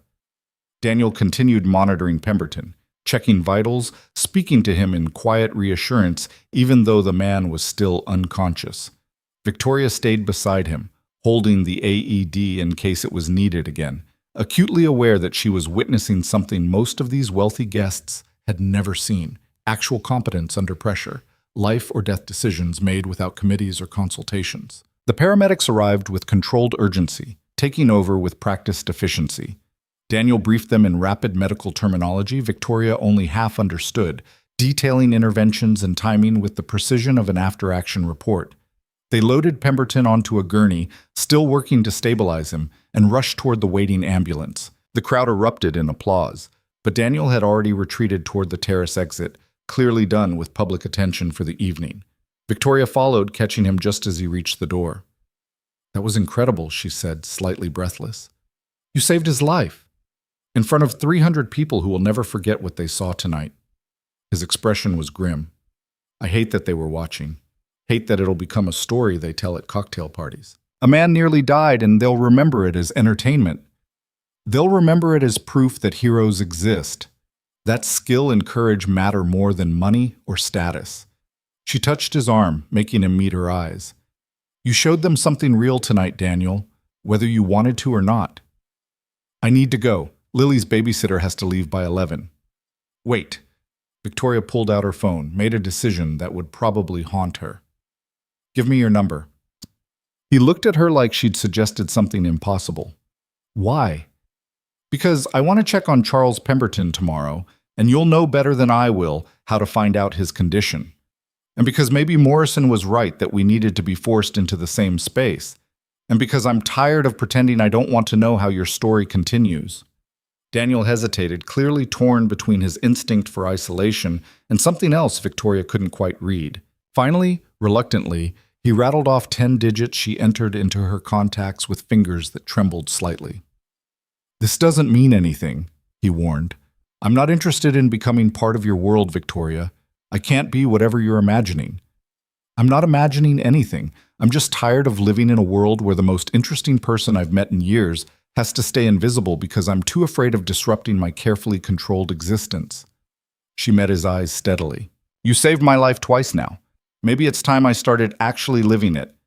She walked away before he could respond, back into the ballroom where the gala was winding down and guests were collecting coats with animated conversations about the evening's excitement. Morrison caught her eye from across the room, raising her champagne glass in a subtle salute that suggested she'd gotten exactly the result she'd orchestrated. Victoria's phone buzzed in her hand, a text from an unknown number. Just 3 words: "Get home safe." She smiled despite herself, despite everything, despite the fact that she had no idea what she was doing or where this was leading. For the first time in her carefully planned life, she was operating without a strategy, without calculated outcomes, without certainty about what came next. It was absolutely terrifying, and somehow that felt exactly right. The text message sat in Victoria's phone like a small miracle she kept checking to confirm its existence. 3 days after the gala, she'd texted Daniel for updates on Charles Pemberton's condition. Stable, recovering, expected to make a full recovery. And somehow that single exchange had opened a door neither of them seemed willing to close completely. Their messages were infrequent and superficial, mostly logistics about hospital matters or brief acknowledgments of articles Morrison forwarded to both of them about healthcare worker burnout. But beneath the careful neutrality, Victoria sensed something shifting. Daniel was still guarded, still maintaining walls, but he was responding. That alone felt like progress. She was reviewing quarterly projections in her office when Marcus knocked, his expression troubled in a way that immediately set off alarm bells. "We have a situation," he said, closing the door behind him. "The investigative unit at Channel 7 has been asking questions about the accident, about the route you took that night, about whether you were impaired, about why Raymond was driving on Riverside Drive instead of the highway." Victoria's stomach dropped. "I wasn't impaired. The toxicology reports from the hospital confirmed that." "I know, but they're building a narrative about corporate executives making reckless decisions that endanger employees. They've interviewed former staff who are willing to say, 'You're demanding and controlling.' It's not good, Victoria." "When does the story air?" "Tomorrow night. I've tried to get them to kill it, offered exclusive interviews, everything short of legal threats. They're not budging." Marcus sat across from her desk, looking older than his 43 years. This could seriously damage the company's reputation. "And yours personally." Victoria's mind raced through options, calculating responses, building defensive strategies the way she'd always handled crises. Control the narrative, issue a statement, discredit the sources, fight back with every legal and financial weapon at her disposal. But something stopped her. Maybe it was the memory of Elena asking about her recovery without blame. Maybe it was Daniel's words about measuring interactions by what you contribute rather than what you get. Maybe it was just exhaustion from maintaining perfect control over everything. "What if we don't fight it?" she said slowly. Marcus blinked. "I'm sorry, what?" "What if instead of denying or deflecting, I just tell the truth? That I made a reckless decision that nearly killed my driver because I was too arrogant to listen to his professional judgment? That I've spent my entire career prioritizing control over collaboration, and it almost cost 2 lives? That I'm trying to be different, but I'm not sure I know how?" "Victoria, that's professional suicide. You're basically admitting culpability for Raymond's injuries. The legal implications alone are worth it if it means I stop hiding behind lawyers and PR teams every time I make a mistake." She stood pacing to the window where the city sprawled below. "I'm tired, Marcus. Tired of performing perfection. Tired of pretending I don't have doubts or fears or regrets. What if radical honesty is actually the answer?" Marcus looked at her like she'd suggested burning down the building. "This isn't you talking. This is trauma or medication or some kind of crisis response. The Victoria Hale I know would already have 3 lawyers drafting cease and desist letters. Maybe that Victoria needed to nearly die to realize she was already dead in the ways that actually matter." She turned to face him. "Call Channel 7. Tell them I'll give them an exclusive interview. No conditions, no pre-approval of questions, no legal review. Just me answering honestly about what happened and why. This is a mistake." "Probably. But it's my mistake to make. Set it up for tomorrow afternoon before their story airs." After Marcus left, muttering about damage control and backup plans, Victoria sat in silence, wondering if she'd just destroyed everything she'd built in a moment of emotional impulse. The old Victoria would have never allowed vulnerability to become public record. But the old Victoria had also been desperately alone, surrounded by people who respected her power while privately despising her person. Her phone buzzed. Daniel, responding to an article she'd forwarded about veteran healthcare workers. "Lily asked again if you were the lady from the news. I showed her your picture. She wants to know if you like strawberries." Victoria stared at the message, caught off guard by its randomness. She typed 3 different responses before settling on simple honesty. "I do." "Why does she ask?" "She's making strawberry muffins for her school bake sale and wanted to know if you'd want to try one. I told her you probably didn't have time for 3rd grade fundraisers." The assumption stung more than it should have. Victoria had attended galas for causes she didn't care about, had smiled through countless charity events designed to showcase wealth rather than generate impact. But the idea of a child's bake sale, genuine, small, community-focused, felt foreign and somehow more important than anything on her calendar. "I'd love to try one." "When is it?" There was a long pause before his response came. "Friday afternoon, 3 p.m. at Riverside Elementary." "But you don't have to, Victoria. Lily's 8. She won't remember if you don't show up." "I'll remember. Text me the address." She blocked out the time on her calendar before she could second-guess herself, ignoring the board meeting she'd have to reschedule, and the conference call Marcus would need to handle alone. A promise to an 8-year-old she'd never met somehow felt more binding than any contract she'd ever signed.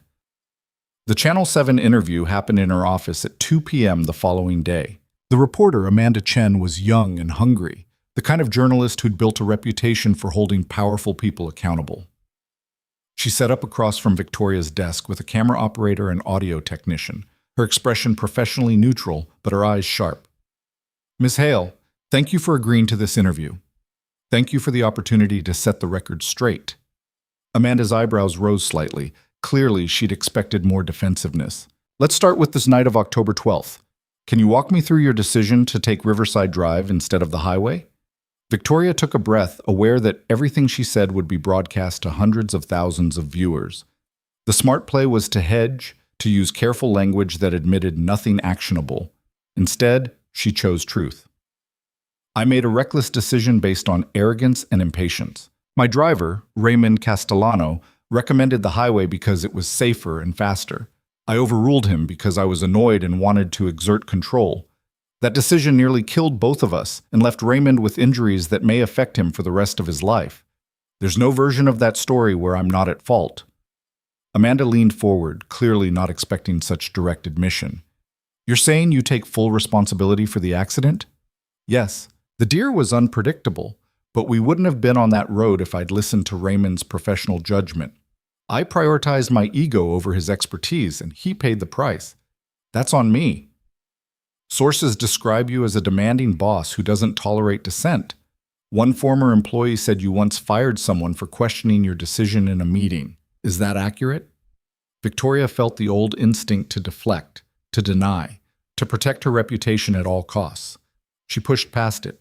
I've made many decisions I regret, including times I punished people for having the courage to disagree with me. I believed that absolute authority was necessary for success. I was wrong. Leadership isn't about forcing compliance. It's about creating environments where people feel safe to contribute their best thinking, even when it contradicts yours. That's quite an admission from someone who built a pharmaceutical empire on decisive action.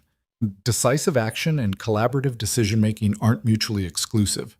I'm learning that the hard way at 28, because I spent my entire career confusing control with competence. Victoria met Amanda's eyes steadily.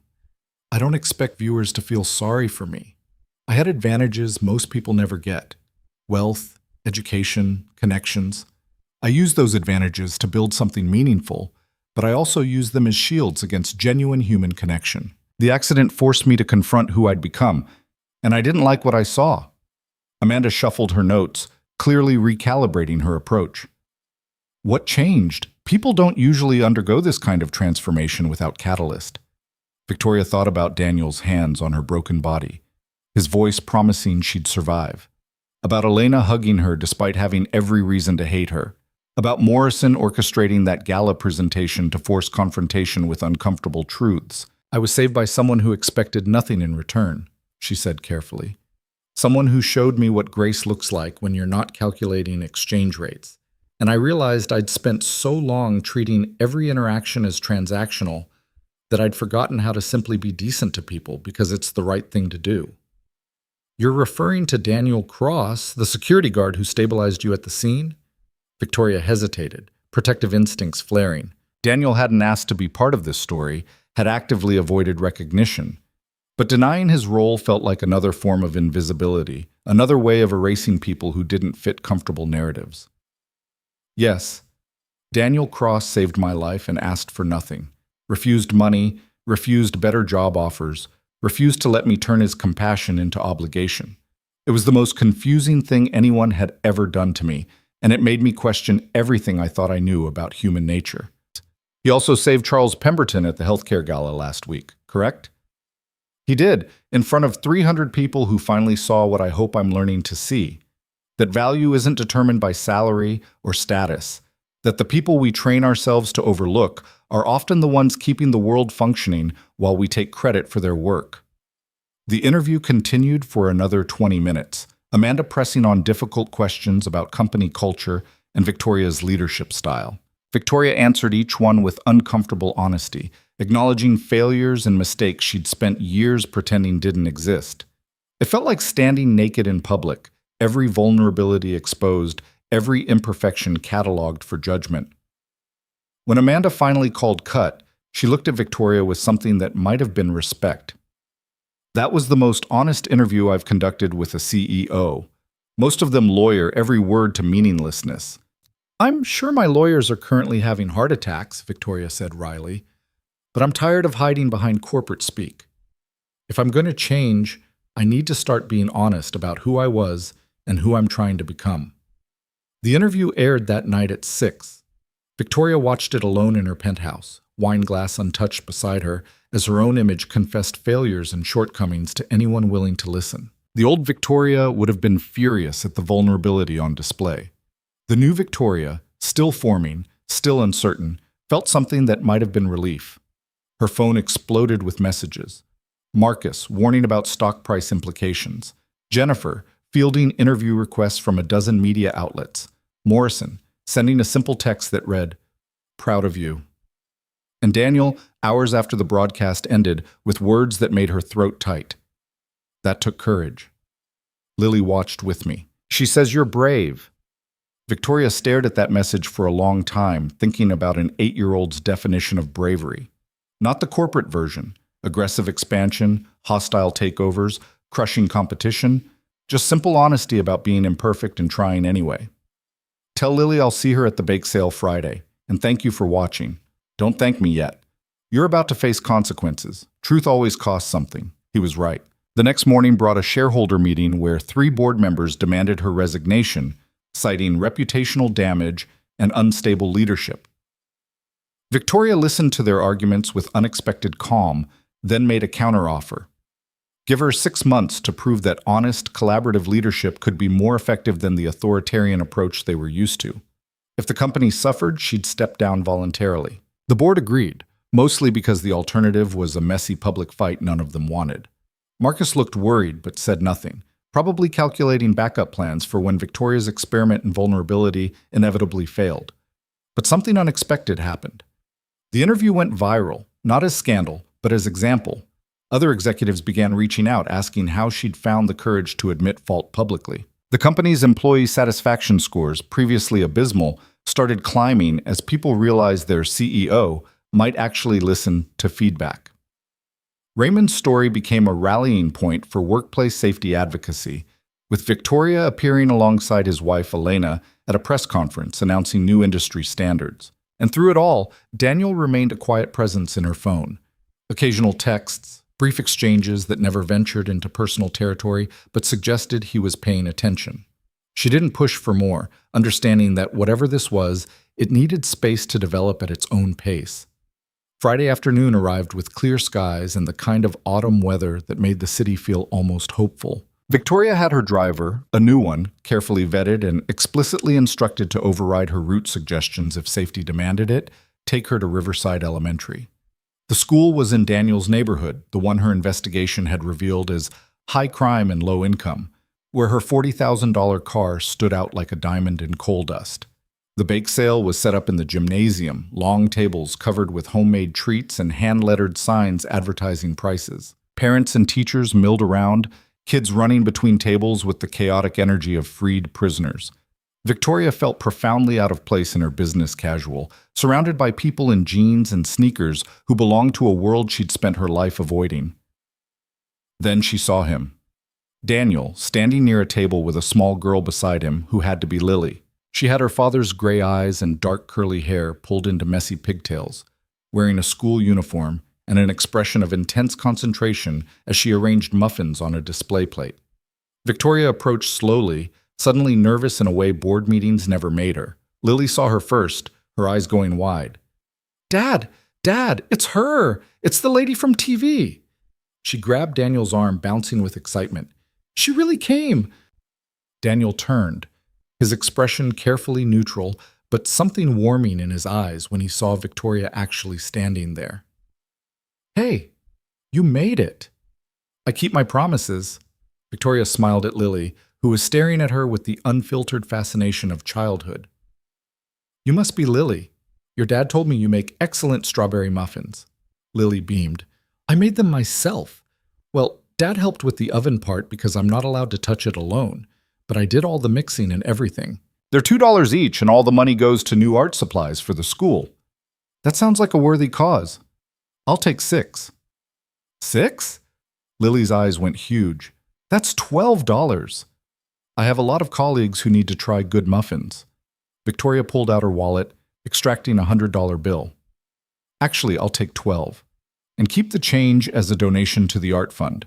Lily looked at the money like Victoria had handed her a winning lottery ticket. She turned to Daniel with a question in her eyes. He hesitated, clearly torn between pride and his instinct to refuse charity, then nodded slightly. "That's very generous, Ms. Hale." "Say thank you, Lily." "Thank you." Lily carefully took the bill, handling it like fragile treasure. "I'm going to tell Mrs. Rodriguez right now. She's going to be so excited." She ran off toward a teacher supervising the bake sale, leaving Victoria and Daniel alone amid the chaos. "You didn't have to do that," Daniel said quietly. "I wanted to." Lily worked hard on something she believes in. That deserves support. Victoria watched the little girl animatedly explaining the donation to her teacher. "She has your eyes and your sense of purpose. She's the best thing I ever did. The only thing I'm certain I got right." His voice carried the weight of 18 years of single parenthood, of choices made and sacrifices endured. I was worried you wouldn't actually come. That it was a polite excuse you'd forget about. I don't make excuses to 8-year-olds, or their fathers. Victoria met his eyes. I watched the interview with you. The one you did after Pemberton's rescue went public. You hate attention, but you stood there and deflected credit to everyone else on the hospital staff. Very noble. Very you. Someone had to counteract your habit of taking all the blame for everything. A slight smile touched his mouth. That Channel 7 interview was something else. Marcus probably wanted to strangle you. Marcus did want to strangle me. Still does, periodically, but it was the right thing to do, even if it wasn't the smart thing. She paused, choosing her next words carefully. You've changed my life, Daniel. Not because you meant to, but because you showed me what integrity looks like when it's not performed for audiences. I wanted you to know that. Before he could respond, Lily returned with Mrs. Rodriguez in tow, a middle-aged woman with paint-stained fingers and warm eyes. Miss Hale, Lily tells me you've made a very generous donation to our art program. That's wonderful. We've been trying to fund new supplies for months. Art education matters, Victoria said. Creativity isn't a luxury. It's essential for developing minds that can solve problems we haven't encountered yet. Mrs. Rodriguez beamed. I completely agree. You know, we're always looking for guest speakers to talk to students about different careers. Would you ever consider coming to speak about business and leadership? Victoria glanced at Daniel, saw something encouraging in his expression. I'd be honored. Though I should warn you, I'm still figuring out what leadership actually means. Your students might teach me more than I teach them. That's the best kind of learning, Mrs. Rodriguez said warmly. I'll be in touch to schedule something. Thank you again for your generosity. As the teacher walked away, Lily tugged on Daniel's sleeve. Dad, can Ms. Hale stay and meet Marcus? He's been asking about her. Daniel looked confused. Marcus is your stuffed rabbit, honey. I don't think he wants to meet anyone who's famous, Lily insisted with the unshakable logic of childhood. And she was on TV, so she's famous. Can she come over, please? Victoria saw panic flash across Daniel's face, the same look he'd had when Morrison forced him on stage at the gala. He was being cornered by an 8-year-old's enthusiasm, trapped between his desire for privacy and his clear inability to deny his daughter anything reasonable. Lily, Ms. Hale is very busy. She probably has important things to do. Actually, Victoria interrupted, surprising herself. I'd love to meet Marcus. If it's not too much trouble. Daniel stared at her. You don't have to do this. I know, but I'd like to, if you're comfortable with it. He looked at her for a long moment, clearly trying to determine if she was being polite or genuine. Whatever he saw in her expression must have satisfied him because he sighed in resignation.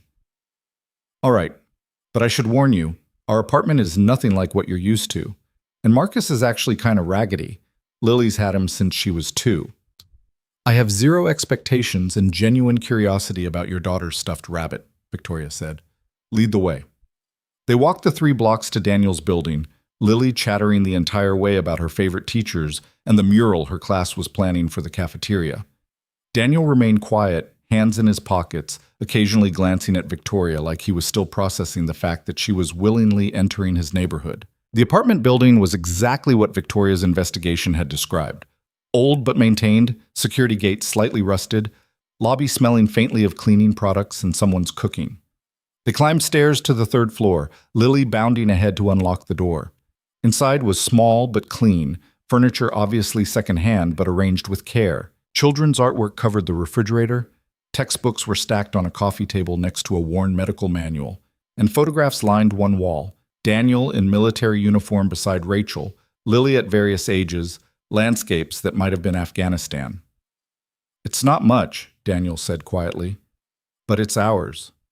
Victoria looked around at the evidence of a life built from limited resources and unlimited love and felt something crack in her chest. This was what home looked like when it wasn't designed by professionals or curated for impression. This was real. It's perfect, she said honestly.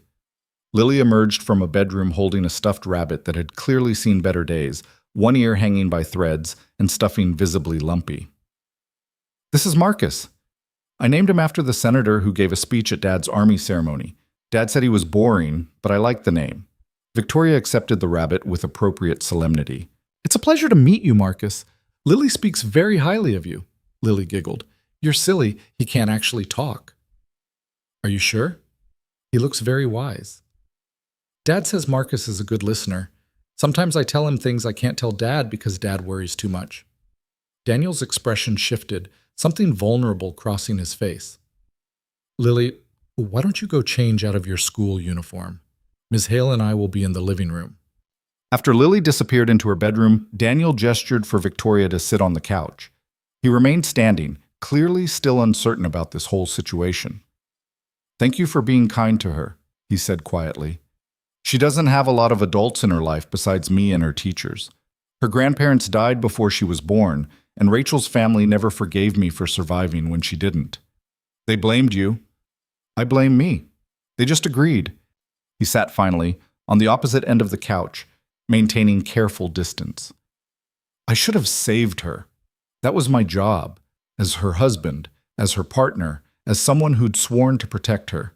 Instead, I chose to save 3 soldiers I barely knew while she bled out waiting for help that came too late. Victoria heard the rawness in his voice, the wound that 18 years hadn't closed. You made an impossible choice. Anyone in your position would have done the same. That doesn't make it hurt less.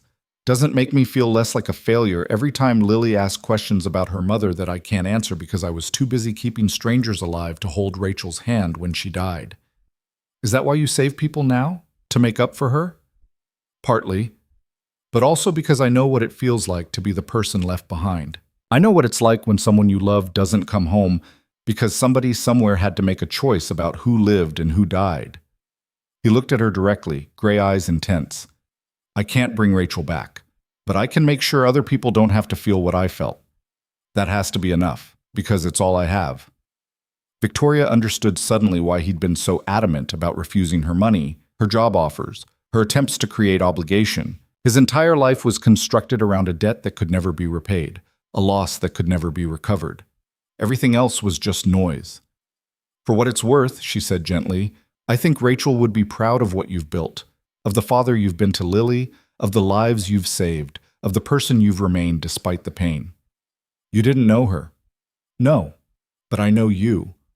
And I know that people who love each other want the best for each other, even after death. She'd want you to be happy, Daniel. She'd want you to stop punishing yourself. He was quiet for a long moment, jaw tight with emotion he refused to release. I don't know how to stop. The guilt is so familiar now, it feels like part of my identity. Without it, I'm not sure who I am.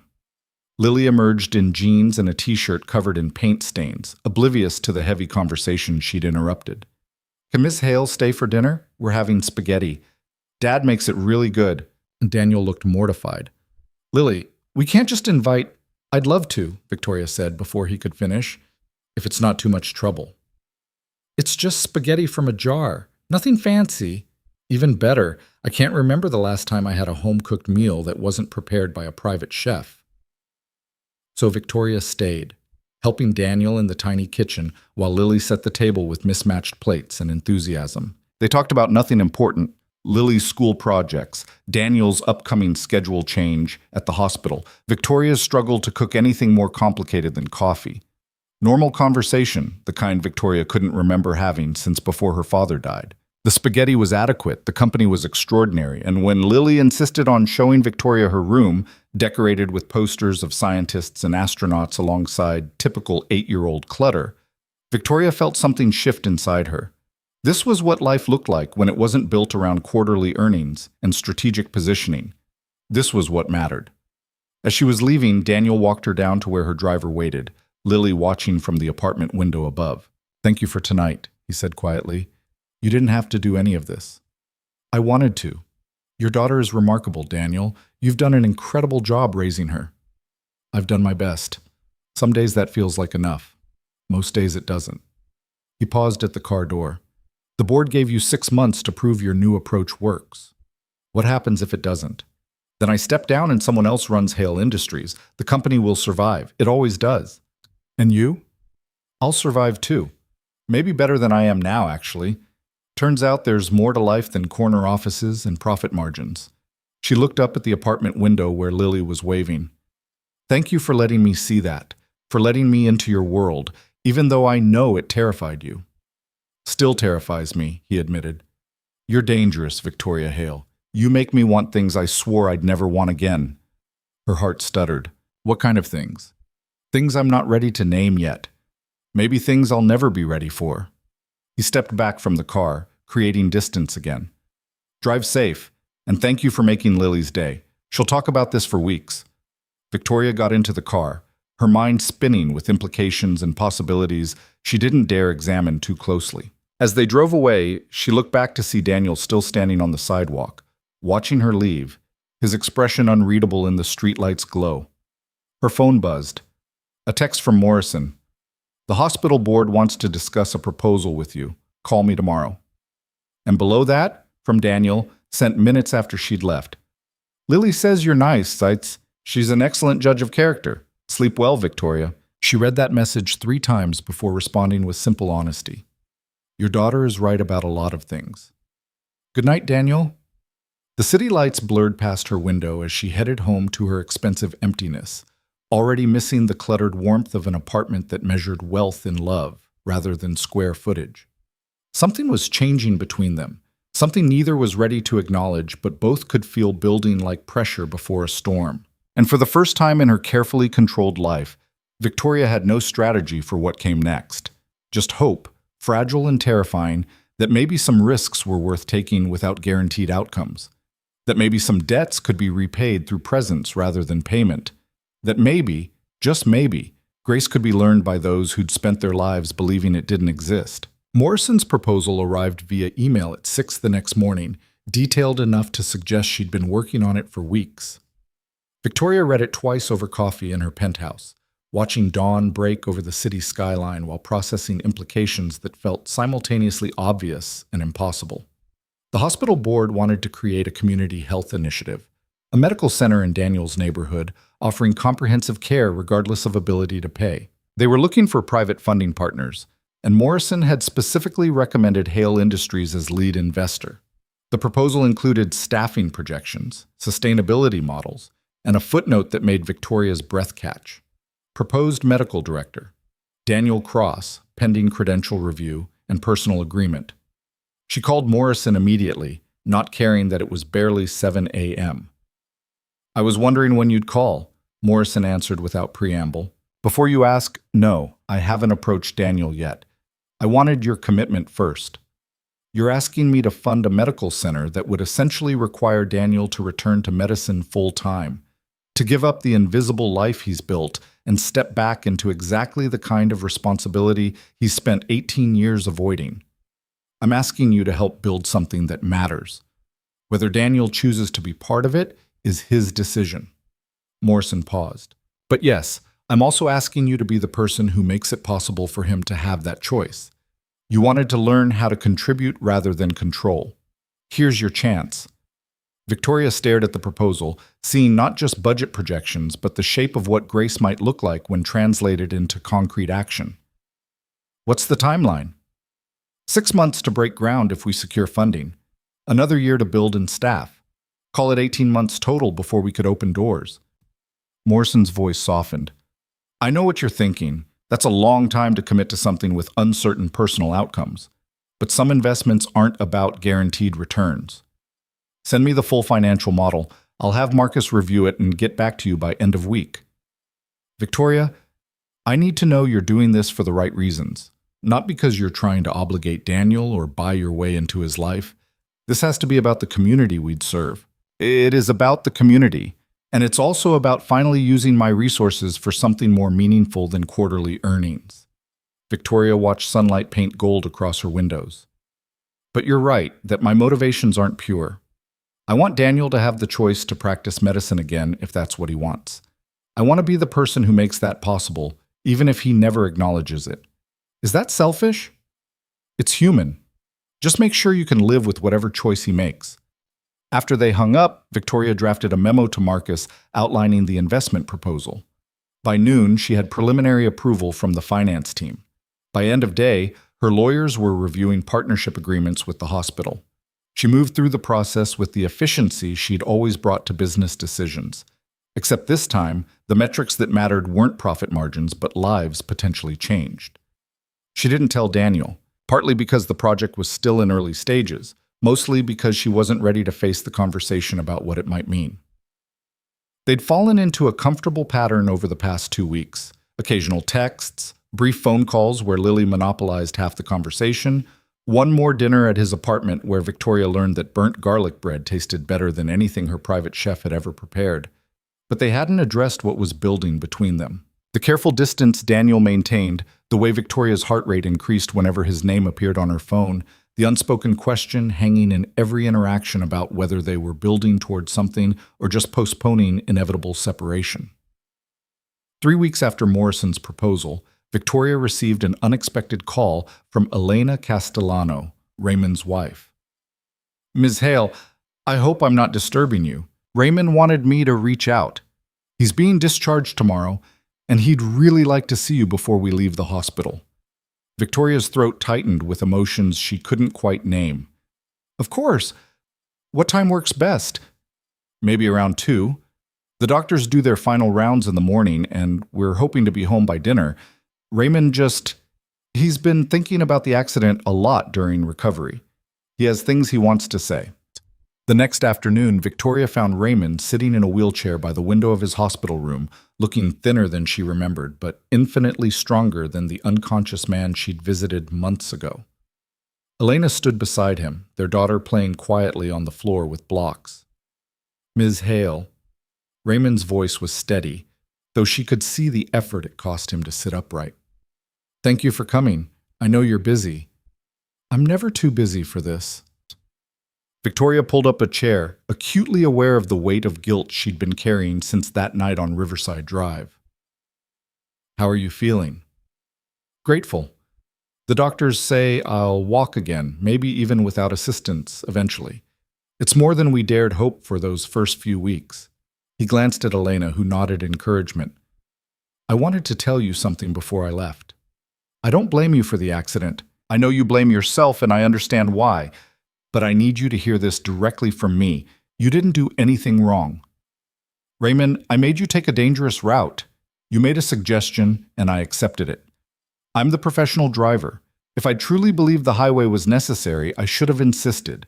But I didn't want to seem insubordinate, didn't want to push back too hard against my employer's preference. That's on me as much as you." His expression was kind but firm. "We both made choices that night. The deer made a choice, too, to cross that road at that exact moment. Blame is easy. Forgiveness is harder. But I'm choosing forgiveness, and I need you to forgive yourself too." Victoria felt tears burning behind her eyes, the kind she'd trained herself not to shed in front of others. "I don't know how." "Start by accepting that you're human, that you make mistakes like everyone else, and that your response to those mistakes, taking care of my family, changing how you lead your company, actually showing up when you say you will, that response matters more than the initial error." Raymond reached for Elena's hand. "We're going to be okay, Ms. Hale. Because of the support you've given us, yes, but also because we choose to be okay.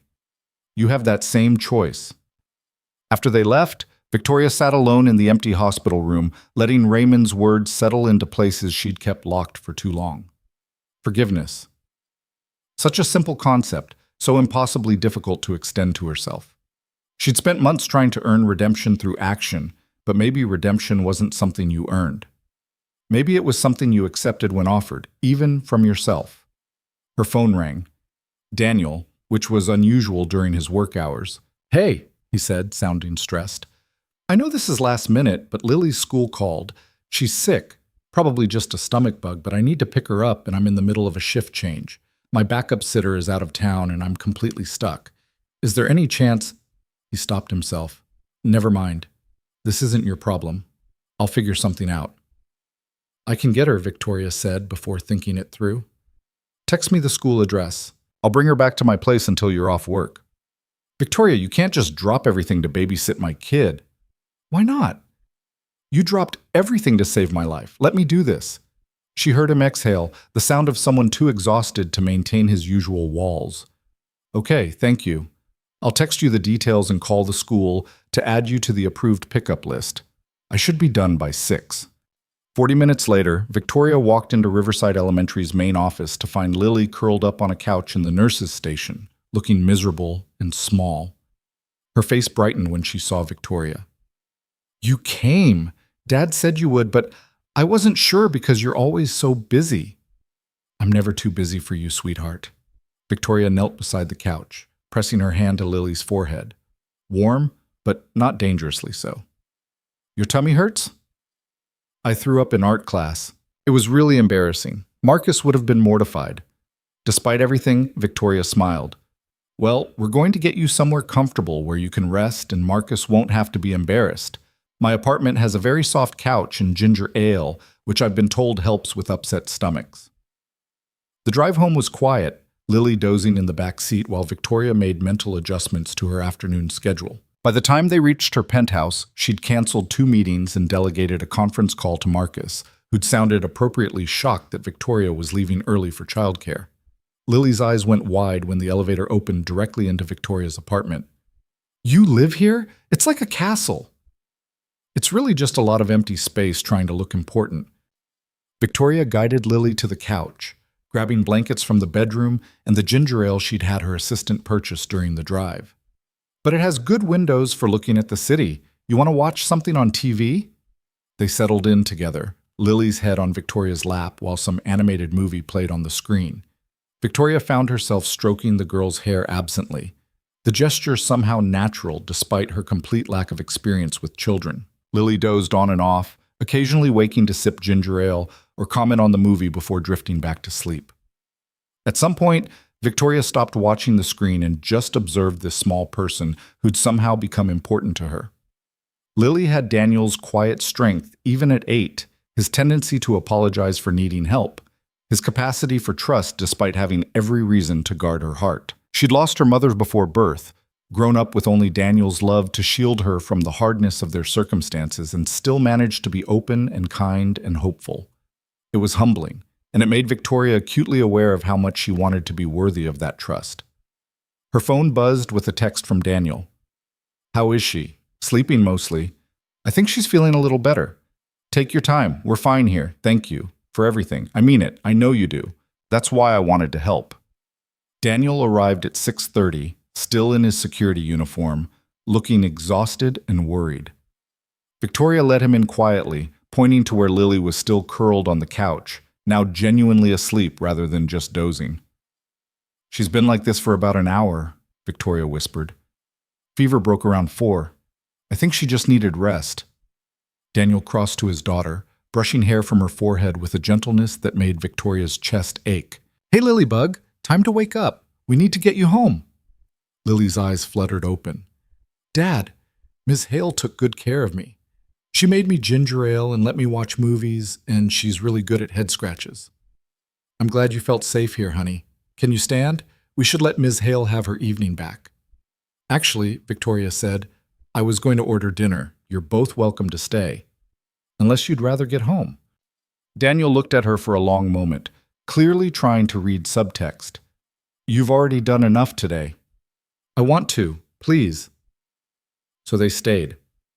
Victoria ordered Thai food, something Daniel admitted he could rarely afford, and they ate at her dining table that had never hosted an actual meal, just business dinners with clients she'd been trying to impress. Lily perked up enough to eat pad thai and tell elaborate stories about her classmates, while Daniel relaxed incrementally, his shoulders losing some of their permanent tension. After dinner, Lily insisted on showing Daniel the view from Victoria's windows. While they stood looking out at the city lights, Victoria cleaned up in the kitchen, listening to their quiet conversation. "Do you like Ms. Hale, Dad?" Lily asked with the blunt curiosity of childhood. "She's been very kind to us, honey." "Yes, I like her. But do you like her? Like how Uncle James liked Sarah before they got married?" Daniel was quiet for a long moment. "It's complicated, Lilybug. Ms. Hale and I are very different people from very different worlds. Sometimes that matters more than liking someone. But you saved her life, and she came and got me from school, even though she's super important and probably had important things to do. That seems like you're good for each other." "When did you get so wise?" "I've always been wise. You just don't always listen."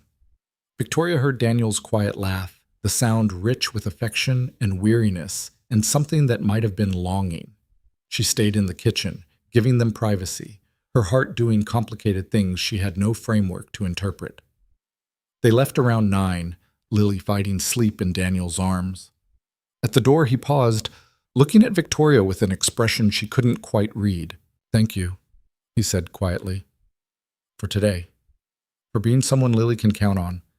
For—" He stopped, seeming to struggle for words. "For showing up. Consistently. Despite having every reason not to. I don't have any reasons not to. You and Lily have become important to me, Daniel.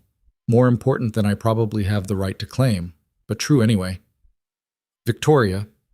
He shifted Lily's weight against his shoulder, clearly torn about something. "Morrison called me yesterday." About the community health center proposal. She said Hale Industries is the lead investor. Victoria's stomach dropped. "I was going to tell you, I just wanted the project to be further along before you had to explain that you're funding my potential return to medicine, before you had to acknowledge that you're essentially buying me a second chance at the career I walked away from." His voice wasn't angry exactly, but there was an edge there she hadn't heard before. "That's not what this is. The community needs that center regardless of whether you choose to be involved. Your participation isn't a condition of my investment, but it's why Morrison pitched it to you specifically, because she knows we've been whatever this is, because she thinks you can use your money to fix my broken life." "Your life isn't broken," Victoria said firmly. "You made choices based on grief and survival. Those were valid choices. This project is just about creating new options, not forcing you to take them." Lily stirred against Daniel's shoulder, mumbling something incoherent. He lowered his voice, though the tension didn't leave it. "I can't be your redemption project, Victoria. I can't be the thing you fix to prove you've changed. That's not fair to either of us. You're not a project. You're someone I care about who deserves to have choices beyond what trauma forced on you 18 years ago." She met his eyes steadily. "I'm investing in that center whether you participate or not. If you want to stay in security, I'll support that. If you want to practice medicine again, I'll support that too. The only thing I need from you is honesty about what you actually want, not what you think you deserve." How am I supposed to know what I want when everything in my life is suddenly changing because you came into it? The question came out raw, vulnerable in a way she'd never heard from him. 6 months ago, my world was simple. I worked nights, raised Lily, saved people when I could, and accepted that this was my life. Now you're here, and my daughter talks about you constantly, and Morrison is offering me a chance to be more than the invisible guy in a uniform, and I don't know how to want things again without being terrified they'll be taken away." Victoria's heart broke for him, for the loss that had frozen him in place for nearly 2 decades. "I can't promise nothing will be taken away. Life doesn't work like that. But I can promise I'm not going anywhere unless you ask me to leave. And I can promise that whatever you decide about the medical center, it won't change how I feel about you." "How do you feel about me?" The question hung between them, demanding honesty she wasn't sure she could voice. But she'd built a new life on radical truth, on acknowledging uncomfortable realities instead of hiding behind corporate deflection. She couldn't stop now. "Like you're the most remarkable person I've ever met," she said quietly. "Like watching you with Lily makes me understand what love actually looks like when it's not theoretical. Like I want to be part of your life in whatever capacity you'll allow, even though that terrifies me because I've spent 28 years convincing myself I didn't need anyone." She took a breath. "Like maybe I've been half alive this whole time and didn't realize it until someone showed me what it meant to actually care about something beyond quarterly earnings and strategic positioning." Daniel stared at her, Lily's sleeping weight against his shoulder, his expression cycling through emotions too fast to catalog. "I can't give you what people in your world expect. I can't be glamorous or sophisticated or whatever it is successful people look for in partners. I'm a 38-year-old single father with PTSD and a dead wife I've never stopped loving and a life that fits in a 2-bedroom apartment in a bad neighborhood. I don't want glamorous or sophisticated. I want real, and you're the realest person I've ever known." Victoria stepped closer, close enough to see the silver threading through his dark hair, close enough to count the lines around his eyes. "I'm not asking you to be anything other than exactly who you are. I'm just asking if there's room in your life for someone who's trying to become better than she was." "There's room," he said softly. "There's been room since you showed up at that bake sale and treated my daughter's muffins like they mattered more than million-dollar contracts. I've just been too scared to acknowledge it." And now? Now I'm still scared. But maybe being scared is less important than being honest. He shifted Lily against his shoulder. I should get her home. But can we talk about this more? Actually talk? Not dance around it? Anytime. I'll rearrange whatever I need to. He smiled, tired, but genuine. You've changed, Victoria Hale. In good ways. Important ways. I had a good teacher. After they left, Victoria stood in her empty penthouse, feeling the space differently. It wasn't emptiness anymore. It was possibility. Room for transformation. Space for becoming someone who measured success by relationship depth rather than portfolio value. The next morning, she called Morrison. I'm approving full funding for the Community Health Center. Draw up whatever agreements you need, but I have one condition. What's that? Daniel gets final say on his involvement. No pressure, no expectations, no obligation. If he chooses to participate, it's because he wants to, not because we've created a situation where he feels he owes anyone. Already planned on it.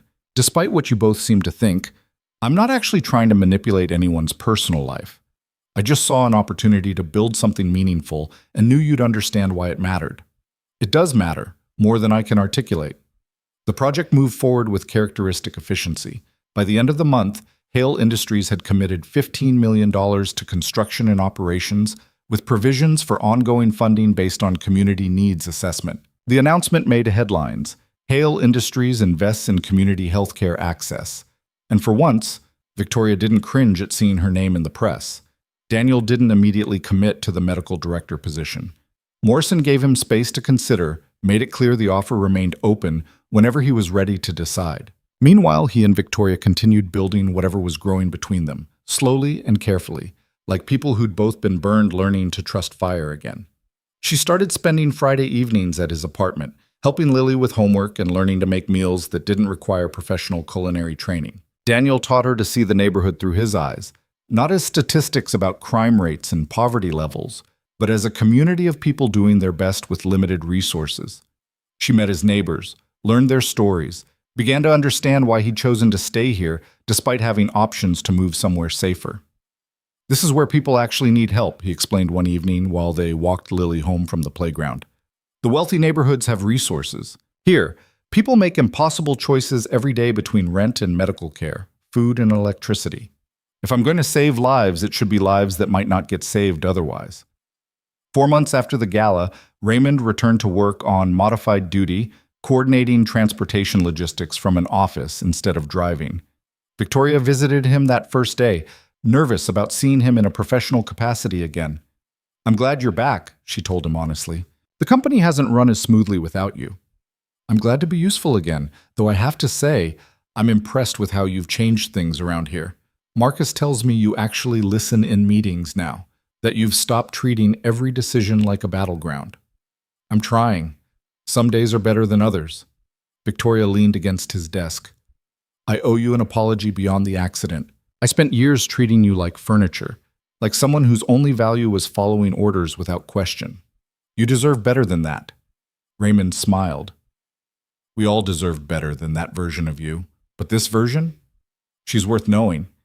Elena wants to have you over for dinner sometime, by the way. She's been talking about it for weeks. I'd like that. Really. The dinner happened 2 weeks later in Raymond's modest home, Elena cooking with the kind of casual competence that came from feeding a family on limited budget. Their daughter, Sophia, was shy at first but warmed up when Victoria asked about her favorite books. It was the most normal evening Victoria had spent in years, and she drove home feeling fundamentally altered by the simple act of being treated as a person rather than a position. 6 months after Morrison's proposal, the groundbreaking ceremony for the Riverside Community Health Center drew a crowd that spilled beyond the construction site. Local residents, hospital staff, politicians who'd somehow found their way onto the guest list, everyone wanting to be part of something that felt genuinely hopeful in a neighborhood too familiar with abandonment.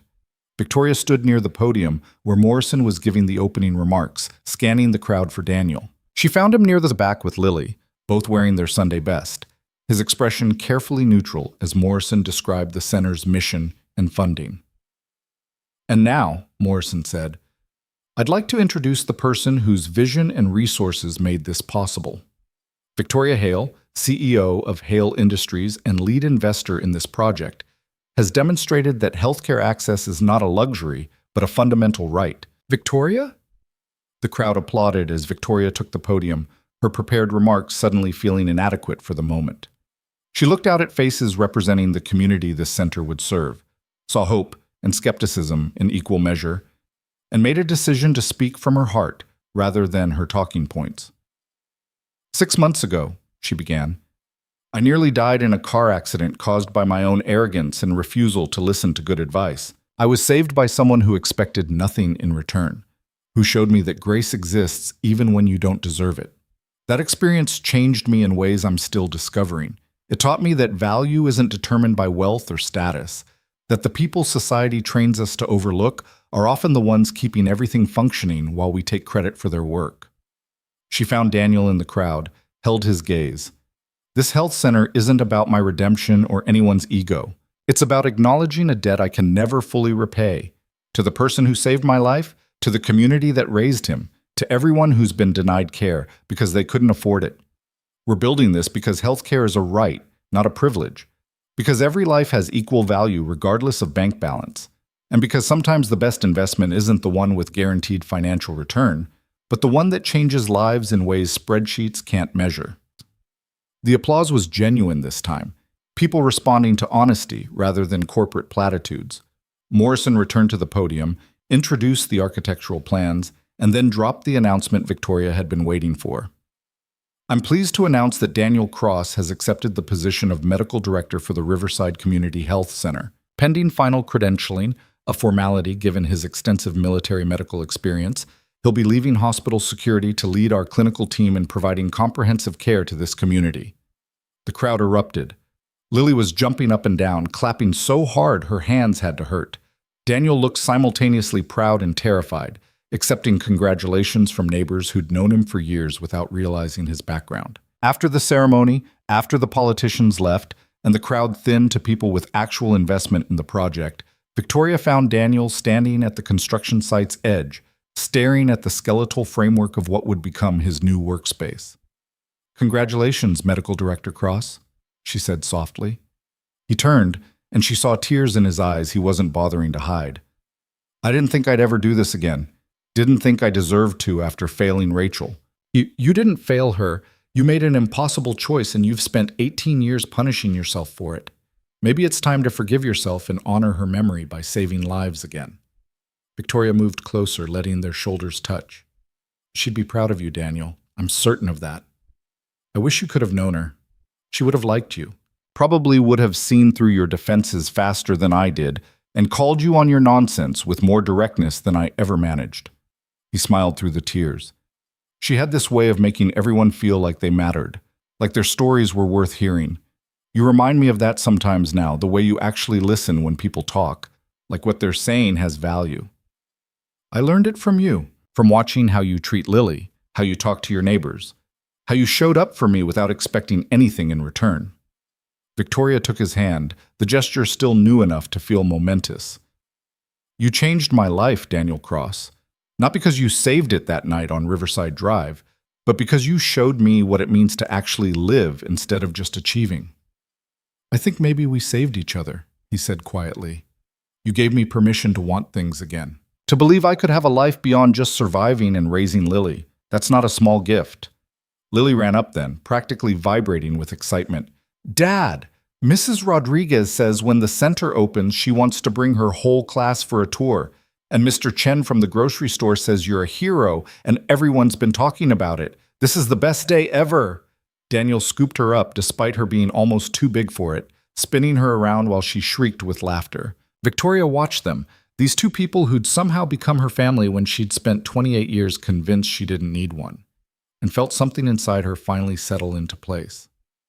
The construction took 14 months. Victoria visited the site weekly, watching walls rise and equipment get installed, imagining the lives that would be changed when doors finally opened. Daniel was involved in every decision, his medical expertise guiding choices about layout and resources, his knowledge of the community ensuring they built something that actually addressed real needs rather than theoretical ones. They navigated their relationship carefully, both aware they were building something fragile that required patience. Daniel introduced Victoria to his world incrementally: dinners with neighbors, Lily's school events, community meetings where residents voiced concerns about gentrification and displacement. Victoria learned to listen without trying to solve, to be present without needing to control outcomes. She introduced Daniel to her world too, though she curated carefully, protecting him from the sharks who'd try to use their connection for advantage. Marcus met him at a company picnic she'd started hosting quarterly, declared him surprisingly normal for someone who saved the boss's life, and proceeded to interrogate him about his political views with Marcus's characteristic lack of filter.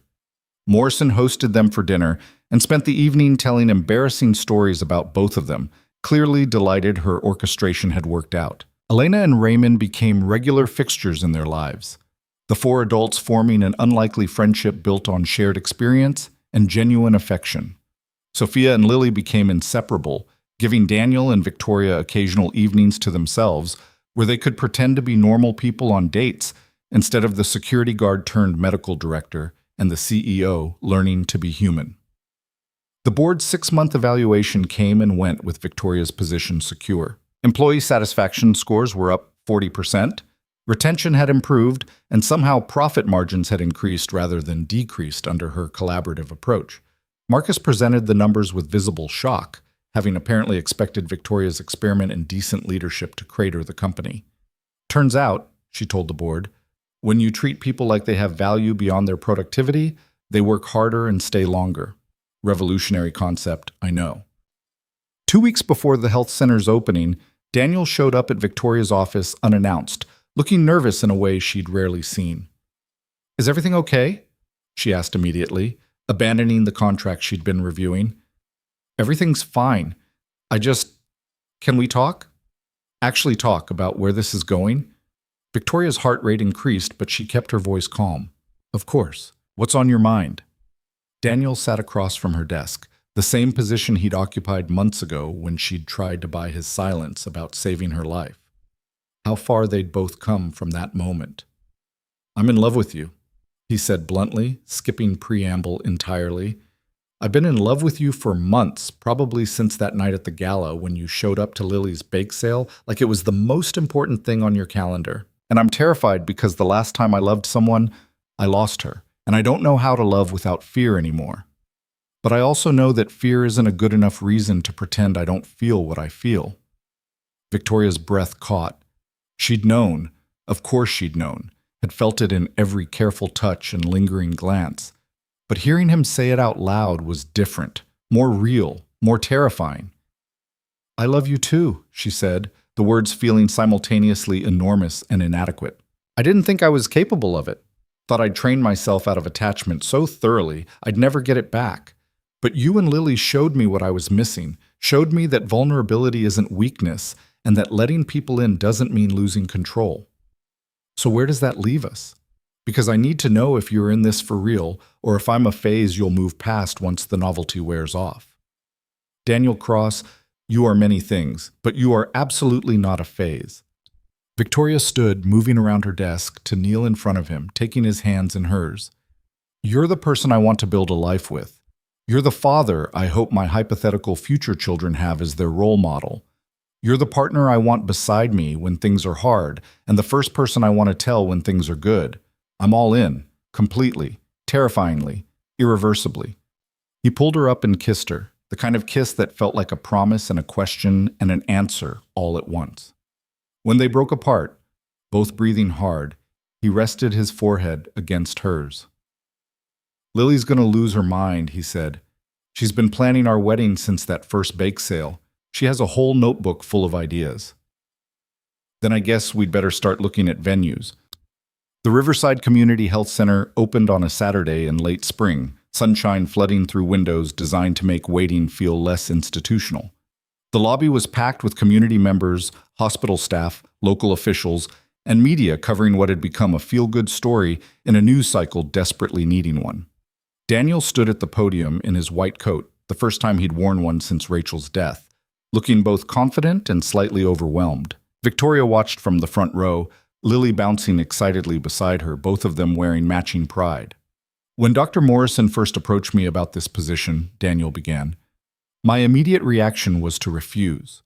I'd spent 18 years convincing myself I didn't deserve to practice medicine again, that my failure to save the person I loved most disqualified me from saving anyone else. But someone reminded me that Rachel wouldn't have wanted me to stop helping people because losing her hurt too much. She would have wanted me to honor her memory by continuing to do the work we both believed mattered. His voice was steady, but Victoria could see the emotion beneath his composure. This center represents everything I believe healthcare should be: accessible, compassionate, focused on treating people rather than maximizing profit. We're here to serve this community without judgment, without financial barriers, without deciding some lives are worth more than others because of their ability to pay. He paused, looking directly at Victoria.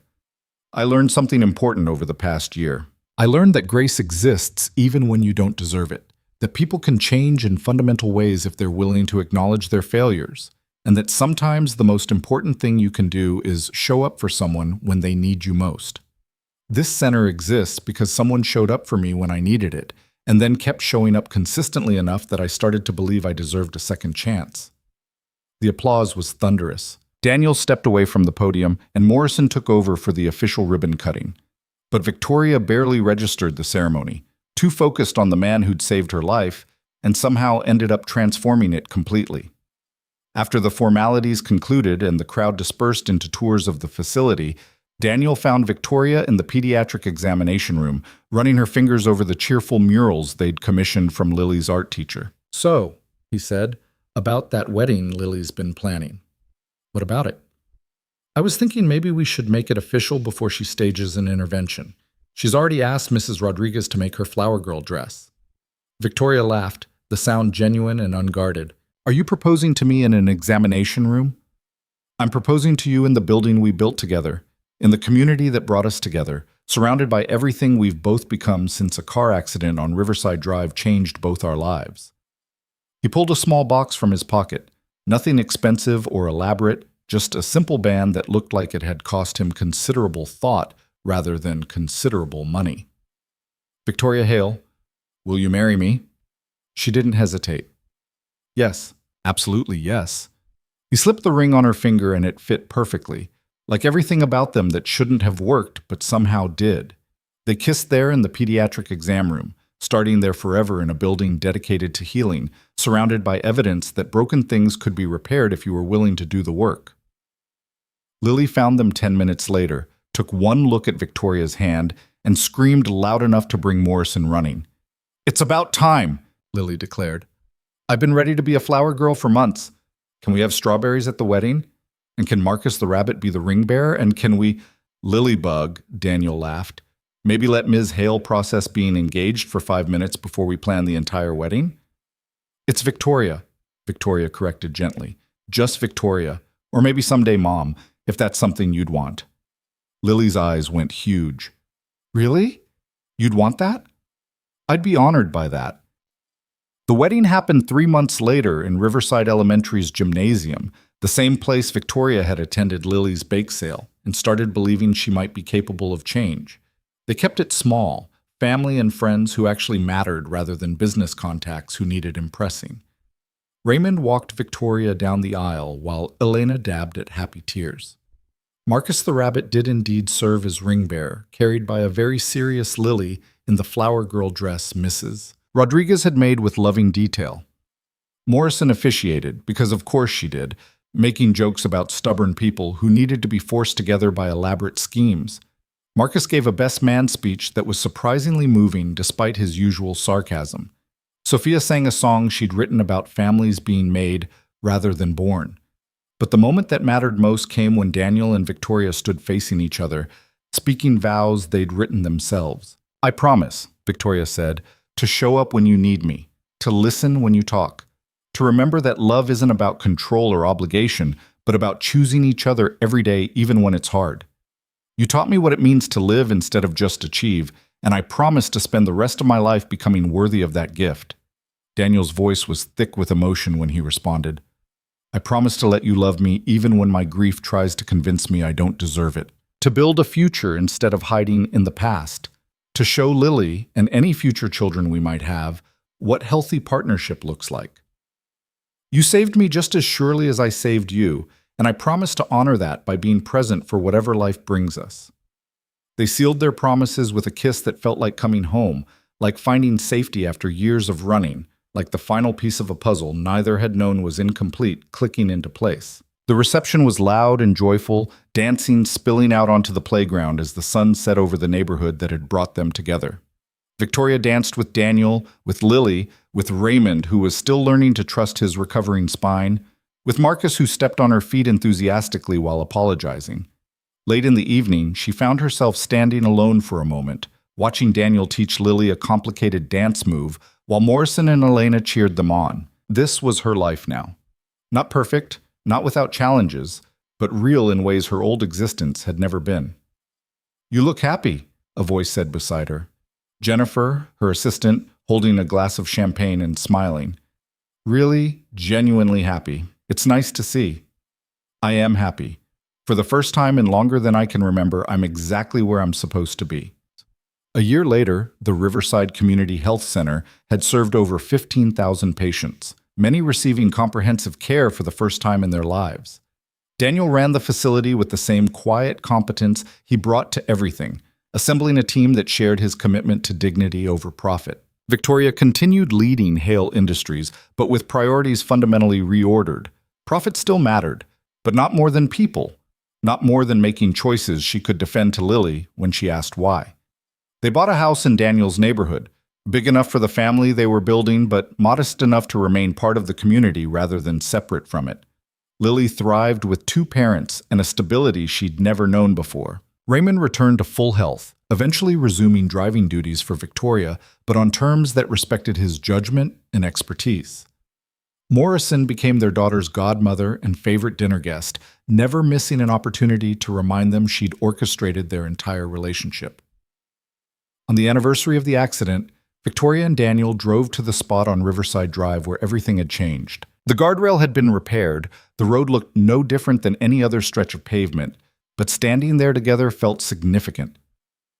"I've spent a lot of time wondering what would have happened if you hadn't been there that night," Victoria said quietly. "If someone else had responded, or if I'd died before help arrived. My whole life would have ended and nothing important would have changed." "But you didn't die. And everything changed anyway." Daniel pulled her close, his arms familiar and safe around her. "We both got second chances we didn't think we deserved. The question is what we do with them." Victoria looked at this man who'd saved her life and then taught her how to live it, thought about the community they were serving and the family they were building and the future spreading out before them like sunrise. "We honor them," she said. "We show up for people when they need us. We build things that matter more than quarterly earnings. We teach Lily that value isn't measured in dollars, and that grace exists even when you don't deserve it." She met his eyes. "We keep trying to be better than we were yesterday. That's all any of us can do." "That's enough," Daniel said. "That's always been enough." They stood there together as traffic passed and the city moved around them. 2 people who'd found each other in the wreckage of their worst moments and built something beautiful from the ruins. The scales Daniel had spent 18 years trying to balance would never truly even. Some debts couldn't be repaid. Some losses couldn't be recovered. But maybe that was okay. Maybe redemption wasn't about balancing scales, but about choosing compassion over calculation, presence over perfection, love over fear. Maybe it was about showing up consistently for the people who mattered and building a life measured in moments rather than monuments. The sun broke through the clouds, flooding Riverside Drive with golden light. Victoria took Daniel's hand, felt the wedding band on his finger matching the one on hers, and smiled. They'd both been saved that night in their own ways. Now they spent their days saving others, not through dramatic rescues, but through steady presence, consistent care, and the radical belief that every person deserved dignity regardless of circumstances. It was enough. It was everything. It was home. And as they drove away from the place where their story began, heading toward the life they'd built together, Victoria understood finally what Daniel had tried to tell her from the beginning. Heroism wasn't about grand gestures or public recognition. It was about choosing to help when no one was watching, about showing up when it would be easier to walk away, about believing people were worth saving even when the world had trained you to look past them. Some debts could never be repaid, but they could be honored. They could be passed forward. They could become the foundation for building something that mattered. And in the end, That was the only kind of success that lasted.